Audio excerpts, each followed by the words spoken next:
Hi ಸ್ನೇಹಿತರೆ, ನಾನು ಶಂಕರ್, ಸಾಧನಾ Shankar YouTube channel Shikaripura. ಸ್ನೇಹಿತರೆ, ಇವತ್ತು ತಮ್ಮ ಜೊತೆಗೆ ಮುಂದೆ KPSCಯಲ್ಲಿ ಕೇಳಬಹುದಾಗಿರ್ತಕ್ಕಂತಹ ಬಹು ನಿರೀಕ್ಷಿತ ಮುತ್ತಿನಂಥ ವಿಜ್ಞಾನದ 10 ಪ್ರಶ್ನೆಗಳನ್ನು ನಾನು ನಿಮ್ಮ ಜೊತೆಗೆ ಚರ್ಚೆ ಮಾಡ್ತೀನಿ ಸ್ನೇಹಿತರೆ. ಸ್ನೇಹಿತರೆ, ಇದು ನಿಮ್ಮ ಚಾನಲ್. ಈ ನಿಮ್ಮ ಚಾನಲ್ನ ಅತಿ ಹೆಚ್ಚು ಸಬ್ಸ್ಕ್ರೈಬ್ ಮಾಡಿಸಿ ಸ್ನೇಹಿತರೆ. ಈ ಚರ್ಚೆ ಇದೆಯಲ್ವಾ, ಈ ಚರ್ಚೆಯಲ್ಲಿ ತಮಗೆ ಖುಷಿ ಕೊಟ್ಟಂತಹ ವಿಷಯಗಳನ್ನು ಕಾಮೆಂಟ್ ಮಾಡಿ, ಲೈಕ್ಗಳನ್ನು ಕೊಡಿ. ಸ್ನೇಹಿತರೆ, ನಾವೇನು ನಮ್ಮ ವರ್ತನೆಯಲ್ಲಿ ಪರಿವರ್ತನೆಗಳನ್ನು ಮಾಡಿಕೊಳ್ಬೇಕು ಅದನ್ನು ಕೂಡ ಕಾಮೆಂಟ್ನ ಮೂಲಕ ತಿಳಿಸಿ ಅಂತ ಹೇಳ್ತಾ, ಸ್ನೇಹಿತರೆ, ನಮ್ಮ ಪ್ರತಿಯೊಂದು ವಿಡಿಯೋದ ಕೆಳಗಡೆ ಏನು ಡಿಸ್ಕ್ರಿಪ್ಷನ್ಸ್ ಲಿಸ್ಟ್ ಇದ್ದರೆ ಅದರಲ್ಲಿ ವ್ಯಾಟ್ಸಪ್ ಇದೆ, ಟೆಲಿಗ್ರಾಮ್ ಇದೆ, ಟ್ವಿಟರ್ಸ್ ಇದೆ, ಅದರಲ್ಲಿ ಜಾಯ್ನ್ ಆಗಿ ನಮ್ಮ ಜೊತೆಗೆ ಸದಾ ಟಚ್ಚಲ್ಲಿರಿ. ಸ್ನೇಹಿತರೆ, ಪ್ರತಿಯೊಂದು ದೇಶ ನಮ್ಮ ದೇಶವನ್ನು ಎಂದಿಗೂ ಟಚ್ ಮಾಡದ ರೀತಿಯಲ್ಲಿ ತಮ್ಮ ಭವಿಷ್ಯವನ್ನು ನಿರ್ಮಾಣ ಮಾಡಿಕೊಳ್ಳಿ ಅಂತ ಹೇಳ್ತಾ ಈ ಬ್ಯೂಟಿಫುಲ್ ಟಾಪಿಕ್ಗೆ ಎಂಟ್ರಿ ಆಗ್ತೀನಿ ಸ್ನೇಹಿತರೆ. ಸ್ನೇಹಿತರೆ, ಫಸ್ಟ್ ಕ್ವಶನ್, ಸೂರ್ಯನಲ್ಲಿ ಇರುವ ಅಗಾಧ ಪ್ರಮಾಣದ ಶಕ್ತಿಗೆ ಕಾರಣವಾಗುವ ಕ್ರಿಯೆ. ನಾವು ಪ್ರಶ್ನೆಗಳು ನೋಡ್ತೀವಿ. ಸರ್ ಈಸಿ ಅಲ್ಲ ಸರ್, ದಟ್ ಈಸ್ ನ್ಯೂಕ್ಲಿಯರ್ ಸಮ್ಮಿಲನ ಕ್ರಿಯೆ. ಹಾಗಾದರೆ ನ್ಯೂಕ್ಲಿಯರ್ ಸಮ್ಮಿಲನ ಕ್ರಿಯೆ ಅಂತ ಇದನ್ನೆಲ್ಲರೇ ರೈಟ್ ಮಾಡಿದ್ರೆ ಶಂಕರ್ ಸರ್ ಬ್ಯೂಟಿಫುಲ್ ಡೈಲಾಗ್ ಇದೆಯಲ್ವಾ, ಚಂಬು ಸಿಗತ್ತೆ ಸ್ನೇಹಿತರೆ. ಹಾಗಾದರೆ ಈ ಪ್ರಶ್ನೆಗೆ ಆನ್ಸರ್ ಯಾವುದು? ಸಿಂಪಲ್, ಸ್ವಲ್ಪ ನಾವು ಈ ನ್ಯೂಕ್ಲಿಯರ್ ಕ್ರಿಯೆ ಅಂದರೆ ಅಂತೂ ಕ್ಲಿಯರ್ ಮಾಡ್ಕೊಳ್ಳೋಣ ಸ್ನೇಹಿತರೆ. ಹಾಗಾದರೆ ನ್ಯೂಕ್ಲಿಯರ್ ಕ್ರಿಯೆ ಅಂದರೆ ಏನಿಲ್ಲ, ಒಂದು ಪರಮಾಣು ಇದೆಯಲ್ವಾ, ಪರಮಾಣುವಿನ ನ್ಯೂಕ್ಲಿಯಸ್ಸಲ್ಲಿ ನಡೀತಕ್ಕಂತಹ ಕ್ರಿಯೆ. ಒಂದು ಪರಮಾಣುವಿನ ನ್ಯೂಕ್ಲಿಯಸ್ಸಲ್ಲಿ ನಡೀತಕ್ಕಂಥ ಕ್ರಿಯೆಗೆ ಏನಂತ ಕರಿತೀವಿ ನಾವು? ನ್ಯೂಕ್ಲಿಯರ್ ಕ್ರಿಯೆ. ಈ ನ್ಯೂಕ್ಲಿಯಸ್ ಎಲ್ಲರ ಹೆವಿಯರ್ ಆಗಿದ್ದರೆ, ಭಾರ ಆಗಿದ್ದರೆ, ಈ ನ್ಯೂಕ್ಲಿಯಸ್ 2 ಹೋಳುಗಳಾಗಿ ಹೊಡೆಯುತ್ತೆ ಸ್ನೇಹಿತರೆ. ಆ 2 ಹೋಳುಗಳಾಗಿ ಹೊಡೆದಾಗ ಬೃಹತ್ ಪ್ರಮಾಣದ ಶಕ್ತಿ ಬಿಡುಗಡೆ ಆಗತ್ತೆ. ಇಂತಹ ನ್ಯೂಕ್ಲಿಯರ್ ಕ್ರಿಯೆಗಳನ್ನು ನಾವೇನಂತ ಕರಿತೀವಿ ಅಂದರೆ ದಟ್ ಈಸ್ ದ ವಿದಳನ ಕ್ರಿಯೆ ಅಂತ ಕರಿತೀವಿ ಸ್ನೇಹಿತರೆ. ವಿದಳನ, ದಟ್ ಈಸ್ ವಿದಳನ ಕ್ರಿಯೆ. ಭಾರವಾಗಿರ್ತಕ್ಕಂಥ ನ್ಯೂಕ್ಲಿಯಸ್ 2 ಹೋಳುಗಳಾಗಿ ಹೊಡೆದು ಬೃಹತ್ ಪ್ರಮಾಣದ ಶಕ್ತಿಯನ್ನು ಬಿಡುಗಡೆ ಮಾಡ್ತಕ್ಕಂತಹ ಕ್ರಿಯೆಗೆ ಏನಂತ ಕರಿತೀವಿ? ವಿದಳನ ಕ್ರಿಯೆ. ಭಾರವಾಗಿದ್ದು ಹೊಡೆದ ಮೇಲೆ ಹಗುರವಾಗಿದ್ದು ಏನಾಗಬೇಕು? ಸೇರಲೇಬೇಕಲ್ವಾ. ಹಾಗೆ 2 ಹಗುರವಾಗಿರ್ತಕ್ಕಂತಹ ನ್ಯೂಕ್ಲಿಯಸ್ಗಳು ಸೇರಿ, 2 ಹಗುರವಾಗಿರ್ತಕ್ಕಂತಹ ನ್ಯೂಕ್ಲಿಯಸ್ಗಳು ಸೇರಿ ಸ್ನೇಹಿತರೆ, ನೆಕ್ಸ್ಟ್ ಇನ್ನೊಂದು ನ್ಯೂಕ್ಲಿಯಸ್ ಆಗಿ ಬೃಹತ್ ಪ್ರಮಾಣದ ಶಕ್ತಿಯನ್ನು ಬಿಡುಗಡೆ ಮಾಡ್ತಕ್ಕಂತಹ ಕ್ರಿಯೆಗೆ ನಾವೇನಂತ ಕರಿತೀವಿ ಅಂದರೆ ದಟ್ ಇಸ್ ನ್ಯೂಕ್ಲಿಯರ್ ಸಮ್ಮಿಲನ ಅಂತ ಕರಿತೀವಿ ಸ್ನೇಹಿತರೆ. ನ್ಯೂಕ್ಲಿಯರ್ ಸಮ್ಮಿಲನ. ಹಾಗಾದರೆ ಹಗುರವಾಗಿರ್ತಕ್ಕಂತಹ ನ್ಯೂಕ್ಲಿಯಸ್ಗಳು, ಆ ಹಗುರವಾಗಿರ್ತಕ್ಕಂಥ ಧಾತು ಯಾವುದು? 118 ಧಾತುಗಳಲ್ಲಿ ವಿಶ್ವದಲ್ಲಿ ಅತ್ಯಂತ ಹಗುರವಾಗಿರ್ತಕ್ಕಂಥ ಧಾತು ಯಾವುದು? ಹೈಡ್ರೋಜನ್.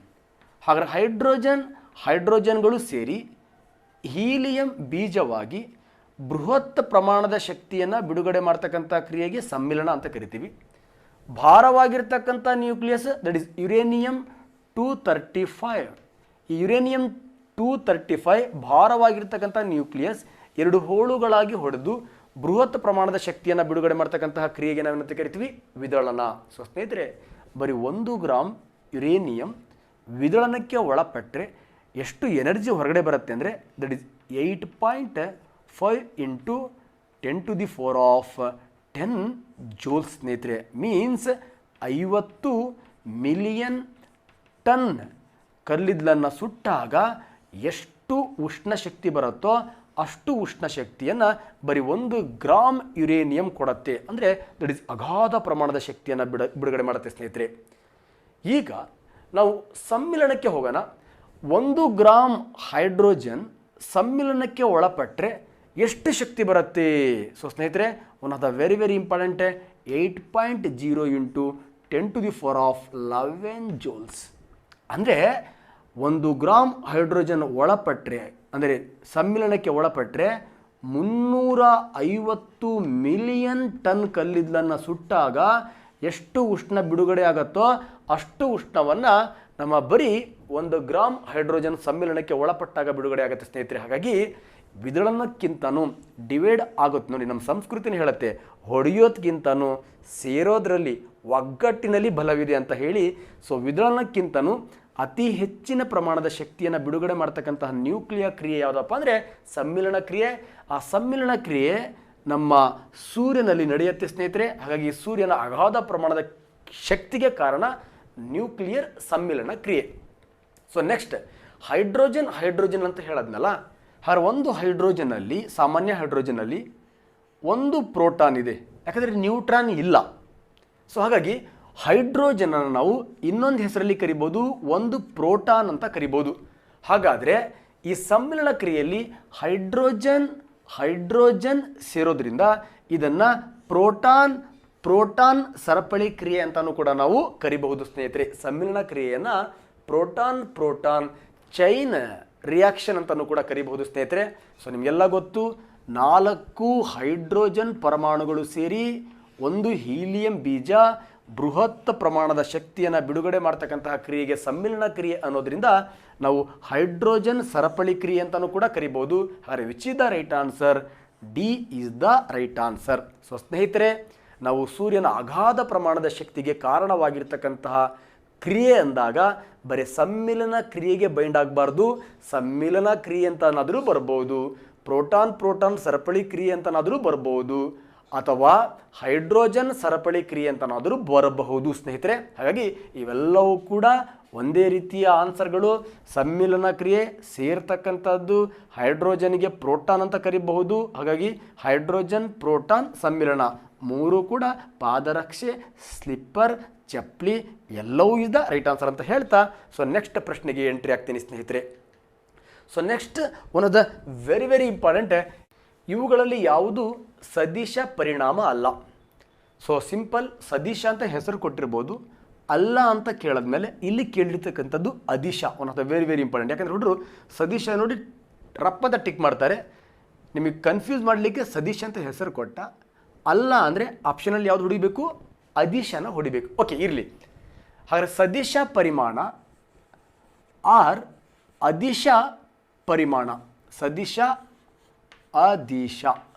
ಓಕೆ, ಈಗ ದಿಶಾ ಅಂದರೆ ನಿಮ್ಮ ತಲೆಯಲ್ಲಿ ಬ್ಯೂಟಿಫುಲ್ ಆಗಿ ಫಿಕ್ಸ್ ಮಾಡ್ತೀನಿ. ದಿಶಾ ಅಂದರೆ ದಿಕ್ಕು ಅಂತ, ಡೈರೆಕ್ಷನ್. ದಿಶಾ ಅಂದರೆ ದಿಕ್ಕು. ಹಾಗಾದರೆ ಇದಕ್ಕೆ ದಿಕ್ ಇದೆ, ಅದಿಶ ಅಂದರೆ ಇಲ್ಲ, ದಿಕ್ ಇಲ್ಲ ಅಂತ. ಹ್ಯಾಪಿ ಅನ್ಹ್ಯಾಪಿ, ಹಿಂಸೆ ಅಹಿಂಸೆ, ದಿಕ್ ಇದೆ, ದಿಕ್ ಇಲ್ಲ ಅಂತ ಅರ್ಥ. ಹಾಗಾದರೆ ಸ್ನೇಹಿತರೆ, ಯಾವುದೇ ಒಂದು ಪರಿಮಾಣ, ಯಾವುದೇ ಒಂದು ವಸ್ತು ತಗೊಳ್ಳಿ ಅಥವಾ ಒಂದು ತಗೊಂಡಾಗ ನಾವು ಸದಿಶ ಪರಿಣಾಮ ಮತ್ತು ಅದಿಶ ಪರಿಣಾಮವನ್ನು ಹೇಗೆ ಡಿಫೈನ್ ಮಾಡ್ತೀವಿ ಅಂದರೆ, ಸೊ ಸಿಂಪಲ್, ದಟ್ ಈಸ್ ಪರಿಮಾಣ ಮತ್ತು ದಿಕ್ಕು ಎರಡು ಇತ್ತು ಅಂದರೆ ದಿಸ್ ಈಸ್ ವೆಕ್ಟಾರ್ ಅಂತ ಕರಿತೀವಿ, ವೆಕ್ಟಾರ್ ಕ್ವಾಂಟಿಟಿ. ಪರಿಮಾಣದ ಜೊತೆಗೆ ದಿಕ್ಕು ಇರಲಿಲ್ಲ ಅಂದರೆ, ಪರಿಮಾಣದ ಜೊತೆಗೆ ಈ ದಿಕ್ಕು ಅಂತಕ್ಕಂಥದ್ದು ಇರಲಿಲ್ಲ ಅಂದರೆ ಅದಕ್ಕೆ ನಾವೇನಂತ ಕರಿತೀವಿ ಅಂದರೆ ದಟ್ ಇಸ್ ದ ಅದಿಶ ಪರಿಮಾಣಗಳು ಅಂತ ಕರಿತೀವಿ ಸ್ನೇಹಿತರೆ. ಇಲ್ಲಿ 4 ಆಪ್ಷನ್ ಕೊಟ್ಟಿದ್ದಾನೆ, ನಾವು ಕ್ಲಿಯರ್ ಮಾಡ್ತಾ ಹೋಗೋಣ. ಸೊ ಇಟ್ ಇಸ್ ತೂಕ. ಸೊ ನಿಮಗೆಲ್ಲ ಗೊತ್ತು, ಸೊ ಭೂಮಿಯ ಮೇಲೆ ವಸ್ತು ಬಲವನ್ನು ಪ್ರಯೋಗಿಸುತ್ತೆ, ಭೂಮಿಯು ಕೂಡ ಅದಕ್ಕೆ ವಿರುದ್ಧವಾಗಿರ್ತಕ್ಕಂಥ ಬಲವನ್ನು ಪ್ರಯೋಗಿಸುತ್ತೆ. ಇದಕ್ಕೆ ನಾವೆಂತ ಕರಿತೀವಿ? ತೂಕ. ಹಾಗಾದರೆ ತೂಕ ಅಂದರೆ ಸೊ ಸಿಂಪಲ್, ಭೂಮಿಯ ಮೇಲೆ ಕೆಳಮುಖವಾಗಿ ವರ್ತಿಸುವ ಬಲ, ಕೆಳಮುಖ, ಭೂಮಿಯ ಮೇಲೆ ಕೆಳಮುಖವಾಗಿ ವರ್ತಿಸುವ ಬಲ. ಹಾಗಾಗಿ ಇಲ್ಲಿ ಕೆಳಗಡೆ ಗುರುತ್ವ ಅಂತಕ್ಕಂಥದ್ದು ಕೆಳಗಡೆ ಅದನ್ನು ಎಳೆಯೋದ್ರಿಂದ, ಹಾಗಾದರೆ ಇಲ್ಲಿ ಕೆಳಮುಖ ವರ್ತನೆ ಮೀನ್ಸ್ ದಿಕ್ಕು ಇರೋದ್ರಿಂದ ತೂಕ ಅಂತಕ್ಕಂಥದ್ದು that is the vector quantity, ಸದಿಶ ಪರಿಮಾಣ ಸ್ನೇಹಿತರೆ. ಸೊ ಸ್ನೇಹಿತರೆ, next one of the very important, ವೇಗ. ಏನು ವೇಗ? ಸೊ ಸಿಂಪಲ್, ವೇಗಕ್ಕೂ ಸ್ಥಾನಪಲ್ಲಟಕ್ಕೂ ಏನು ವ್ಯತ್ಯಾಸ ಇದೆ? ಏನೆರಡು ಒಂದೇನಾ? ಓಕೆ, ಇರಲಿ ಬಿಡಿ. ಸೊ ನಾನು ಅದರ ಬಗ್ಗೆ ಎಲ್ಲ ಕಂಪ್ಲೀಟ್ ಹೇಳಲಿಕ್ಕೆ ಹೋಗೋದಿಲ್ಲ. ಒಂದು ಏಕಮಾನ ಕಾಲದಲ್ಲಿ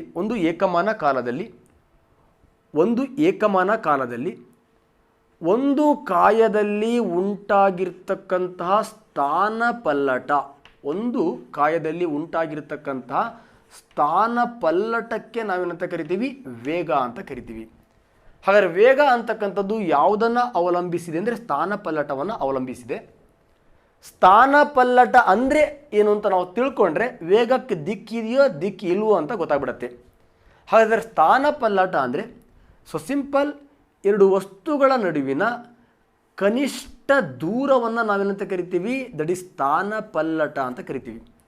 ಹಾಗಾದರೆ ಇಲ್ಲಿ ಎ ಅಂತಕ್ಕಂಥ ವಸ್ತು ತಗೊಳ್ಳಿ, ಬಿ ಅಂತಕ್ಕಂಥ ವಸ್ತು ತಗೊಳ್ಳಿ. ಎ ಇಂದ ಒಬ್ಬ ವ್ಯಕ್ತಿ ನಡ್ಕೊಂಡು ಹೀಗೆ ಹೋಗ್ತಾನೆ.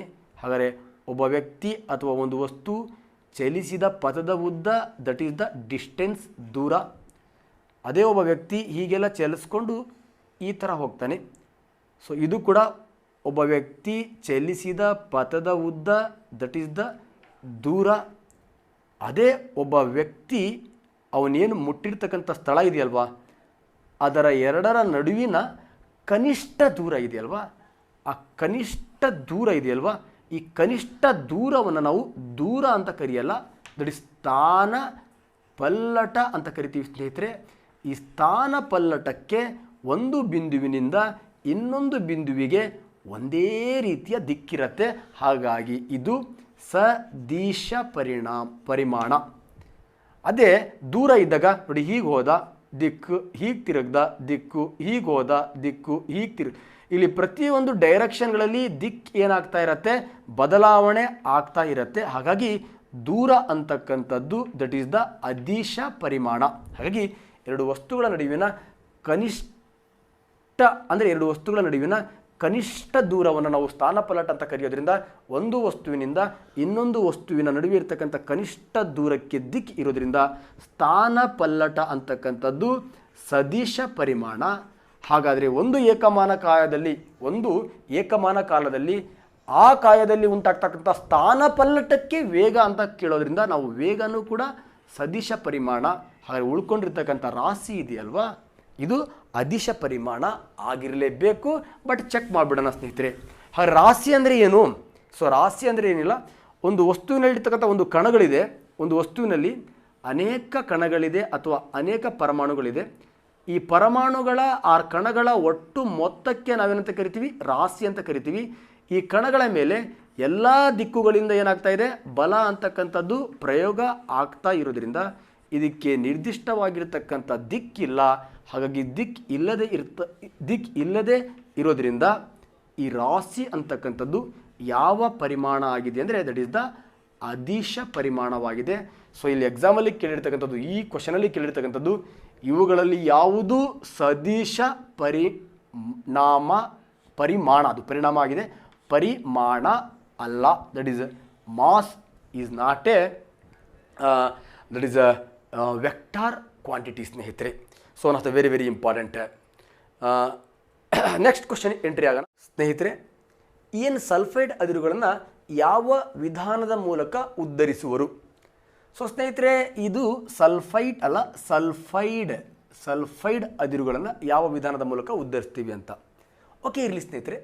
ಸಾಮಾನ್ಯವಾಗಿ ಲೋಹಗಳಿದಾವಲ್ವಾ, ಈ ಲೋಹಗಳಲ್ಲಿ ನಾವು ಹೆಚ್ಚು ಕ್ರಿಯಾಕಾರಿ ಲೋಹ, ಮಧ್ಯಮ ಕ್ರಿಯಾಕಾರಿ ಲೋಹ, ನೆಕ್ಸ್ಟ್ ಕಡಿಮೆ ಕ್ರಿಯಾಕಾರಿ ಲೋಹ. ನಮ್ಮ ಸ್ಕೂಲ್ಗಳಲ್ಲಿ ಪಾಠ ಮಾಡಬೇಕಾದ್ರೆ ದಟ್ ಈಸ್ ಹೆಕಿಲೋ, ಮಕಿಲೋ, ಕಕಿಲೋ ಅಂತ ಪ್ರಾಕ್ಟೀಸ್ ಮಾಡಿಸ್ಬಿಡ್ತೀವಿ ಸ್ನೇಹಿತರೆ. ದಟ್ ಈಸ್ ಹೆಕಿಲೋ ಹೆಚ್ಚು ಕ್ರಿಯಾಕಾರಿ ಲೋಹ, ದಟ್ ಈಸ್ ಮಧ್ಯಮ ಕ್ರಿಯಾಕಾರಿ ಲೋಹ, ಕಡಿಮೆ ಕ್ರಿಯಾಕಾರಿ ಲೋಹ. High reactivity metals, medium reactivity metals and less reactivity metals. ಸಾಮಾನ್ಯವಾಗಿ ಲೆಸ್ ರಿಯಾಕ್ಟಿವಿಟಿ ಮೆಟಲ್ಸ್ ಇದೆಯಲ್ವಾ, ಇವು ದಟ್ ಈಸ್ ಸಲ್ಫೈಡ್ ಅದಿರುಗಳಿರ್ತವೆ ಸ್ನೇಹಿತರೆ. ಸಲ್ಫೈಡ್ ಅದಿರುಗಳು. ಮಧ್ಯಮ ಕ್ರಿಯಾಕಾರಿ ಲೋಹಗಳಿದಾವಲ್ವಾ, ಮಧ್ಯಮ ಕ್ರಿಯಾಕಾರಿ ಲೋಹಗಳು. So simple, that is oxide ಅದಿರುಗಳು ಇರ್ತವೆ. ನೆಕ್ಸ್ಟ್ ಕಾರ್ಬೋನೇಟ್ ಅದಿರುಗಳು ಕೂಡ ಇರ್ತವೆ ಸ್ನೇಹಿತರೆ. ಕಾರ್ಬೋನೇಟ್ ಅದಿರುಗಳು ಇರ್ತಾವೆ. ಓಕೆ, ಇರಲಿ ಬಿಡಿ. ಈ ಆಕ್ಸೈಡ್ ಅದಿರುಗಳು ಇರಲಿ, ಕಾರ್ಬೋನೇಟ್ ಅದಿರುಗಳು ಇರಲಿ. ಸೊ ಸಿಂಪಲ್ ಕೇಳಿರ್ಬೋದು ನೀವು. ಆಕ್ಸೈಡ್ ಅದಿರುಗಳಿಗೆ ಉದಾಹರಣೆ that is haematite, magnetite. Carbonate ಅದಿರುಗಳಿಗೆ ಉದಾಹರಣೆ ದಟ್ ಈಸ್ ಸಿಡರೈಟ್. ಸಲ್ಫರ್ ಅದಿರುಗಳಿಗೆ ಉದಾಹರಣೆ ದಟ್ ಈಸ್ ಗ್ಲ್ಯಾನ್ಸ್, ಸಲ್ಫೈಡ್ ಅದಿರುಗಳು. ಸೊ ಸ್ನೇಹಿತರೆ, ಇವು ಸಾಮಾನ್ಯವಾಗಿ ಅದಿರುಗಳು. ಎಕ್ಸಾಂಪಲ್, ನಮಗೀಗ ಎಲೆಕ್ಟ್ರೋಲೈಟಿಕ್ ವಿಧಾನದ ಮೂಲಕ, ಎಲೆಕ್ಟ್ರೋಲೈಟಿಕ್ ವಿಧಾನ ನೋಡಿ, ಎಲೆಕ್ಟ್ರೋಲೈಟಿಕ್ ವಿಧಾನ ಅಂದ ತಕ್ಷಣವೇ ನಾವು ಹೆಚ್ಚು ಕ್ರಿಯಾಕಾರಿ ಲೋಹವನ್ನು ಉದ್ಧರಿಸುವ ವಿಧಾನ ಯಾವುದು ಅಂತ ಕೇಳಿದ್ರೆ ದಟ್ ಈಸ್ ಎಲೆಕ್ಟ್ರೋಲೈಟಿಕ್ ವಿಧಾನ. ಹೆಚ್ಚು ಕ್ರಿಯಾಕಾರಿ ಅದಿರುಗಳನ್ನು ಉದ್ಧರಿಸುವ ವಿಧಾನ ಯಾವುದು ಅಂದರೆ ದಟ್ ಇಸ್ ಎಲೆಕ್ಟ್ರೋಲಿಟಿಕ್. ಎಕ್ಸಾಂಪಲ್, ಸೋಡಿಯಮನ್ನು ಯಾವ ವಿಧಾನದ ಮೂಲಕ ಉದ್ಧರಿಸ್ತೀವಿ? Sodium high reactivity metal, potassium high reactivity metal. High reactivity ಮೆಟಲ್ಗಳನ್ನು ನಾವು ಎಕ್ಸ್ಟ್ರಾಕ್ಷನ್ಸ್ ಮಾಡಬೇಕಾದ್ರೆ ಯಾವ ಪ್ರೊಸೆಸನ್ನು ಬಳಸ್ತೀವಿ ಅಂದರೆ ಎಲೆಕ್ಟ್ರೋಲೈಟ್. ಈಗ ನೋಡಿ, ಮೀಡಿಯಂ ರಿಯಾಕ್ಟಿವಿಟಿ ಮೆಟಲ್ಸ್ ಇವುಗಳನ್ನು ಎಕ್ಸ್ಟ್ರಾಕ್ಷನ್ಸ್ ಮಾಡಬೇಕಾದ್ರೆ ನಾವು ಎರಡು ಪ್ರೊಸೆಸನ್ನು ಬಳಸ್ತೀವಿ. ಒಂದು roasting, another one is calcination. ಒಂದು ಹುರಿಯುವಿಕೆ, ಇನ್ನೊಂದು ಕಾಸುವಿಕೆ. ಸರ್ ಹಾಗಾದರೆ ಹುರಿಯುವಿಕೆ ಕಾಸುವಿಕೆ ಅಂದರೆ ಏನು ಸರ್? Very very important. ಏನಿಲ್ಲ, ತಮ್ಮೆಲ್ಲರಿಗೂ ಗೊತ್ತು, ಟೇಕ್ ಎ ಬಾಂಡ್ಲಿ. ಈ ಬಾಂಡ್ಲಿಯಲ್ಲಿ ತಾವು ಶೇಂಗಾನ ಹಾಕಿ. ಹಾಗಾದರೆ ಸ್ನೇಹಿತರೆ, ಶೇಂಗಾನ ಹೇಗೆ ಹುರಿತೀರಿ? ಬಾಂಡ್ಲಿ ಬಿಸಿ ಆಗತ್ತೆ, ಶೇಂಗಾ ಹಾಕಿದಾಗ ನೀವು ಅದನ್ನು ಮೇಲ್ಗಡೆ ತೆಗೆದು ಸೌಟ್ ಆಡಿಸ್ತಾ ಏನು ಮಾಡ್ತೀರಿ? ದಟ್ ಈಸ್ ಅದನ್ನು ಹುರಿತೀರಿ, ರೋಸ್ಟ್ ಮಾಡ್ತೀರಿ. ಅದೇ ಹಂಚ ಮೇಲೆ ಚಪಾತಿಯನ್ನು ಹಾಕ್ತಿರಲ್ವಾ? ಹಾಗಾದ್ರೆ ಚಪಾತಿ ಹೇಗೆ ರೋಸ್ಟ್ ಮಾಡ್ತೀರಿ? ಚುಂಚಕ ಹಾಕಿ ಎತ್ತಿ ರೋಸ್ಟ್ ಮಾಡ್ತೀರಿ. ಹಾಗಾದ್ರೆ ಚುಂಚಕ ಹಾಕಿ ಚಪಾತಿನ ಎತ್ತಿದಾಗ ಅಲ್ಲಿ ಏನು ಪಾಸ್ ಆಗತ್ತೆ? ಗಾಳಿ ಪಾಸ್ ಆಗತ್ತೆ. ಸೊ ನೆಕ್ಸ್ಟ್ ಚಪಾತಿನ ಇಡ್ತೀವಿ. ಚುಂಚಕ ಹಾಕಿ ಮೇಲ್ಗಡೆ ಎತ್ತಿದಾಗ ಗಾಳಿ. ಸಿಂಪಲ್ ಸ್ನೇಹಿತರೆ. ಹುರಿಯುವಿಕೆ ಎಂದೂ ಕೂಡ ಹೆಚ್ಚು ಉಷ್ಣ, ಕಾಸುವಿಕೆ ಅಂದ್ರೂ ಕೂಡ ಹೆಚ್ಚು ಉಷ್ಣ. ಆದರೆ ಹುರಿಬೇಕಾದ್ರೆ ಏನು ಮಾಡ್ತೀವಿ ನಾವು? ಚಪಾತಿನ ಎತ್ತೋದ್ರಿಂದ ಅಲ್ಲಿ ಹೆಚ್ಚು ಗಾಳಿ ಪಾಸ್ ಆಗ್ತಾ ಇರುತ್ತೆ. ಸೊ ಸಿಂಪಲ್, ಹೆಚ್ಚು ಉಷ್ಣದಲ್ಲಿ ಹೆಚ್ಚು ಗಾಳಿಯನ್ನು ಹಾಯಿಸಿ ಅದಿರನ್ನು ಉದ್ಧರಿಸುವ ವಿಧಾನ ರೋಸ್ಟಿಂಗ್. ರೋಸ್ಟ್ ಮಾಡಬೇಕಾದ್ರೆ ಯಾಕೆ ನಾವು ಎತ್ತೆತ್ತು ಇಡ್ತಿರ್ತೀವಿ ಅಂದರೆ ಅಲ್ಲಿ ಗಾಳಿ ಪಾಸ್ ಆಗಲಿ, ಆಕ್ಸಿಜನ್ ಪಾಸ್ ಆಗಲಿ ಅಂತ. ಸೊ ಸ್ನೇಹಿತರೆ, ಹೆಚ್ಚಿನ ಉಷ್ಣದಲ್ಲಿ ಗಾಳಿಯ ಸಹಾಯವಿಲ್ಲದೆ ಅಥವಾ ಕಡಿಮೆ ಪ್ರಮಾಣದ ಗಾಳಿ. ಸೊ ಸ್ನೇಹಿತರೆ, ಹೆಚ್ಚಿನ ಉಷ್ಣದಲ್ಲಿ ಗಾಳಿಯ ಅನುಪಸ್ಥಿತಿಯಲ್ಲಿ ಲೋಹಗಳನ್ನು ಉದ್ಧರಿಸ್ತಕ್ಕಂಥ ವಿಧಾನಕ್ಕೆ ನಾವೇನಂತ ಕರಿತೀವಿ? ಕಾಸುವಿಕೆ ಅಂತ ಕರಿತೀವಿ. ಇನ್ನು ನಿಮ್ಗೆ ಮಜಾ ಸಿಗಲಿಲ್ಲ ಅಂದರೆ ಏನೋ ಒಂದು ವಸ್ತು ತಗೊಳ್ಳಿ, ಅದನ್ನು ನೀವು ಬೆಂಕಿ ಹಿಡಿದುಬಿಡಿ, ಕಾಸುವಿಕೆ. ಅದನ್ನು ಹಿಡಿದು ಹಿಂಗೆ ಹಾಕಿ, ದಟ್ ಈಸ್ ದ ಹುರಿಯುವಿಕೆ. ಸೊ ಸಿಂಪಲ್, ಇದು ಹೈ ಟೆಂಪ್ರೇಚರ್, ಇದು high temperature. It is a presence of oxygen, this is a absence of oxygen. So ಸ್ನೇಹಿತರೆ, ಸೊ ಸಿಂಪಲ್, ಆಕ್ಸಿಜನನ್ನು ಎಲ್ಲಿ ಪಾಸ್ ಮಾಡ್ತೀವಿ ನಾವು? ರೋಸ್ಟಲ್ಲಿ ಪಾಸ್ ಮಾಡೋದ್ರಿಂದ ನೋಡಿ, ಐರನ್ ಆಕ್ಸೈಡ್ ಅದರಲ್ಲಿ ಆಕ್ಸಿಜನ್ ಇದೆ, ಹಾಗಾಗಿ ಹುರಿಯುವಿಕೆ ವಿಧಾನ ಸೂಕ್ತವಲ್ಲ. ಕಾರ್ಬೋನೇಟ್ FeCO3 ಕಾರ್ಬೋನೇಟ್ ಅದಿರಿನಲ್ಲಿ ಆಕ್ಸಿಜನ್ ಅದೇ, ದಟ್ ಇಸ್ ಹುರಿಯುವಿಕೆ ವಿಧಾನ ಸೂಕ್ತ ಅಲ್ಲ. ಸೊ ಸಿಂಪಲ್ ಸ್ನೇಹಿತರೆ, copper sulphide, that is sulphide ಅದಿರಲ್ಲಿ ಆಕ್ಸಿಜನ್ ಇಲ್ಲ, ಹಾಗಾಗಿ ಆಕ್ಸಿಜನ್ನ ಪಾಸ್ ಮಾಡಿ ನಾವು ಸಲ್ಫರನ್ನು ಏನು ಮಾಡ್ತೀವಿ? ಹೊರಗಡೆ ತೆಗೆಯೋದ್ರಿಂದ ಸಲ್ಫೈಡ್ ಅದಿರುಗಳನ್ನು ಯಾವ ವಿಧಾನದ ಮೂಲಕ ನಾವು ಉದ್ಧರಿಸ್ತೀವಿ ಅಂದರೆ ಹುರಿಯುವಿಕೆ ವಿಧಾನದ ಮೂಲಕ ನಾವು ಸಲ್ಫೈಡ್ ಅದಿರುಗಳನ್ನು ಉದ್ಧರಿಸ್ತೀವಿ. ಯಾಕಂದರೆ ಸಲ್ಫೈಡ್ ಅದಿರಲ್ಲಿ ತಾಮ್ರದ ಸಲ್ಫೈಡ್, ಈ ಸಲ್ಫರ್ ಏನಾಗುತ್ತೆ? ನಾವೇನು ಪಾಸ್ ಮಾಡ್ತಕ್ಕಂಥ ಗಾಳಿಯೊಟ್ಟಿಗೆ ರಿಯಾಕ್ಟ್ ಆಗಿ ಹೊರಗಡೆ ಹೋಗ್ತಾ ಇರುತ್ತೆ, ನಮಗೆ ಬ್ಯೂಟಿಫುಲ್ ಆಗಿರ್ತಕ್ಕಂಥ ಅದಿರು ಸಿಗುತ್ತೆ ಸ್ನೇಹಿತರೆ. ಅದೇ ಆಕ್ಸೈಡ್ ಮತ್ತು ಕಾರ್ಬೋನೇಟ್ ಅದಿರುಗಳಿದೆಯಲ್ವಾ, ಇವುಗಳಲ್ಲಿ ಆಲ್ರೆಡಿ ಆಕ್ಸಿಜನ್ ಇರೋದ್ರಿಂದ ಆಕ್ಸಿಜನ್ ಇಲ್ಲದೇ ಇರತಕ್ಕಂಥ ವಿಧಾನ ಯಾವುದು? ಕಾಸುವಿಕೆ, ಕ್ಯಾಲ್ಸಿನೇಷನ್. ಹಾಗಾದರೆ ನಮಗೆಲ್ಲಾದರೂ ಇಲ್ಲಿ ಸಲ್ಫೈಡ್ ಬದಲು ಆಕ್ಸೈಡ್ ಅಂತ ಬಂದಿತ್ತು ಅಂದರೆ which is the right answer? That is the ಕಾಸುವಿಕೆ ಇಸ್ ದ ರೈಟ್ ಆನ್ಸರ್. ಹಾಗಾಗಿ ಸೊ ಕ್ಲಿಯರ್ ಮಾಡ್ಕೊಳ್ಳಿ. ಹಾಗಾದರೆ ಈ ಒಂದು ಪ್ರಶ್ನೆ ಸಲ್ಫೈಡ್ ಅಂತ ಇರೋದ್ರಿಂದ ರೋಸ್ಟಿಂಗ್ ಈಸ್ ರೈಟ್ ಆನ್ಸರ್. ಇಲ್ಲಾದ್ರೆ ಆಕ್ಸೈಡ್ ಅಂತ ಬಂತು ಅಂದರೆ ಕ್ಯಾಲ್ಸಿನೇಷನ್ ರೈಟ್ ಆನ್ಸರ್. ಇಲ್ಲಾದ್ರೆ ಕಾರ್ಬೋನೇಟ್ ಬಂತು ಅಂದರೆ calcination is right answer. Higher reactive metal ಅಂತ ಬಂತು ಅಂದರೆ that is electrolytic, that is one of the right answer ಅಂತ ಹೇಳ್ತಾ ಸೊ ನೆಕ್ಸ್ಟ್ ಪ್ರಶ್ನೆಗೆ ಎಂಟ್ರಿ ಆಗ್ತೀನಿ ಸ್ನೇಹಿತರೆ. ಸೊ ನೆಕ್ಸ್ಟ್ ಪ್ರಶ್ನೆ, ಅತಿ ಕಡಿಮೆ ಕುದಿ ಬಿಂದುವನ್ನು ಹೊಂದಿರತಕ್ಕಂತಹ ವಸ್ತು ಇಲ್ಲಿ ಕೊಟ್ಟಿದ್ದಾನೆ. ಇವುಗಳಲ್ಲಿ ಅತಿ ಕಡಿಮೆ ಕುದಿ ಬಿಂದುವನ್ನು ಹೊಂದಿರತಕ್ಕಂತಹ ವಸ್ತು ಯಾವುದು? So one of the very very important. ಏನು ಸರ್ ಕುದಿ ಬಿಂದು? ಸೊ ಸಿಂಪಲ್ ಸ್ನೇಹಿತರೆ, ಈಗ ಸೊ ನೀರು ದಟ್ ಈಸ್ ಘನ ಸ್ಥಿತಿಯಲ್ಲಿದೆ, ಐಸ್ ಸ್ಥಿತಿಯಲ್ಲಿದೆ. ನೀರು ಐಸ್ ಸ್ಥಿತಿಯಲ್ಲಿದೆ. ಹಾಗಾದರೆ ಈ ಘನ ಸ್ಥಿತಿಯಿಂದ ನೀರು ಒಂದು ಉಷ್ಣ ಕೊಟ್ಟಾಗ ಯಾವ ಸ್ಥಿತಿಗೆ ಬರುತ್ತೆ ಅಂದರೆ ದಟ್ ಈಸ್ ದ್ರವ ಸ್ಥಿತಿಗೆ ಬರುತ್ತೆ. This is melting point, that is ದ್ರವನ ಬಿಂದು ಅಂತ ಕರಿತೀವಿ, ದ್ರವನ ಬಿಂದು. ಹಾಗಾದರೆ ನಮ್ಮ ನೀರಿದೆಯಲ್ವಾ, ನೀರಿನ ದ್ರವನ ಬಿಂದು ಎಷ್ಟಪ್ಪ ಅಂದರೆ ಸೊ ಸಿಂಪಲ್, 0 ಡಿಗ್ರಿ ಸೆಲ್ಸಿಯಸ್. ನೀರಿನ ದ್ರವನ ಬಿಂದು ಎಷ್ಟಪ್ಪ ಅಂದರೆ 0 ಡಿಗ್ರಿ ಸೆಲ್ಸಿಯಸ್ ದ್ರವನ. ಆದರೆ ಇಲ್ಲಿ ದ್ರವನ ಕೇಳಿಲ್ಲ, ಮೆಲ್ಟಿಂಗ್ ಕೇಳಿಲ್ಲ, ಬಾಯ್ಲಿಂಗ್ ಕೇಳಿದ್ದಾನೆ. ಅವನ ವೆರಿ ವೆರಿ ಗುಡ್. ಹಾಗಾದರೆ ನೀರಿನ ಬಾಯ್ಲಿಂಗ್ ಪಾಯಿಂಟ್ ಕುದಿಬಿಂದು ಅಂದರೆ ಮತ್ತೆ ಈ ನೀರನ್ನು ಹೀಟ್ ಮಾಡಿ. ಸೊ ಹೀಟ್ ಮಾಡಿದಾಗ ಏನಾಗುತ್ತೆ, ನೀರು ದ್ರವ ಸ್ಥಿತಿಯಿಂದ ಯಾವ ಸ್ಥಿತಿಗೆ ಬರುತ್ತೆ, ಅನಿಲ ಸ್ಥಿತಿಗೆ ಬರುತ್ತೆ. ಆ ದ್ರವ ಸ್ಥಿತಿಯಿಂದ ಅನಿಲ ಸ್ಥಿತಿಗೆ ಬರ್ತಕ್ಕಂಥ ಒಂದು ಪಾಯಿಂಟನ್ನು ನಾವೇನಂತ ಕರಿತೀವಿ, ದಟ್ ಈಸ್ ಬಾಯ್ಲಿಂಗ್ ಪಾಯಿಂಟ್ ಅಂತ ಕರಿತೀವಿ. ಹಾಗಾದರೆ ನೀರಿನ ಕುದಿ ಬಿಂದು ಎಷ್ಟಪ್ಪ ಅಂದರೆ ದಟ್ ಈಸ್ 100 ಡಿಗ್ರಿ ಸೆಲ್ಸಿಯಸ್. ಹಾಗಾದರೆ what are the boiling point 100 degree, melting point ಇದೆಯಲ್ವಾ that is the 0 degree Celsius ಸ್ನೇಹಿತರೆ. ಸೊ ಸ್ನೇಹಿತರೆ, ಅದೇ ರೀತಿ ನಮ್ಮ ಹೀಲಿಯಂ ಇದೆಯಲ್ವಾ, ಇದು ಯಾವ ಉಷ್ಣತೆಯಲ್ಲಿ ಮೆಲ್ಟ್ ಆಗತ್ತೆ? ಸೊ ಸ್ನೇಹಿತರೆ, ಯಾವ ಉಷ್ಣತೆಯಲ್ಲಿ ಮೆಲ್ಟ್ ಆಗತ್ತೆ ಅನ್ನೋದನ್ನು ಲೆಕ್ಕ ಮಾಡೋದೇ ಕಷ್ಟ ಇದು. ಯಾಕೆ ಅಂದರೆ ನಮ್ಮ ನೀರು 100 ಡಿಗ್ರಿ ಸೆಲ್ಸಿಯಸ್ಸಲ್ಲಿ ಬಾಯ್ಲ್ ಆದರೆ ನಮ್ಮ ಹೀಲಿಯಂ ಅಂತಕ್ಕಂಥದ್ದು 268.9 ಡಿಗ್ರಿ ಸೆಲ್ಸಿಯಸ್. ಸರ್ ಅಷ್ಟ ಸರ್? No, minus. ಹಾಗಾದರೆ ಇದು ಕುದಿತಕ್ಕಂತಹ ಇದು ಬಾಯ್ಲ್, ಇದು ಅನಿಲ ಸ್ಥಿತಿಗೆ ಬರ್ತಕ್ಕಂಥ ಉಷ್ಣತೆಯೇ -268.9 ಡಿಗ್ರಿ ಸೆಲ್ಸಿಯಸ್ ಇರೋದ್ರಿಂದ ಸರ್ ಆವಿ ಆಗ್ತಕ್ಕಂಥದ್ದೇ ಇಷ್ಟು ಡಿಗ್ರಿ ಅಂದಮೇಲೆ ನೆಕ್ಸ್ಟ್ ಇದು ದ್ರವ ಆಗ್ತಕ್ಕಂಥದ್ದು ಇದಕ್ಕಿಂತಲೂ ಏನಾಗಿರುತ್ತೆ, ಕಡಿಮೆ ಇರುತ್ತೆ ಸ್ನೇಹಿತರೆ.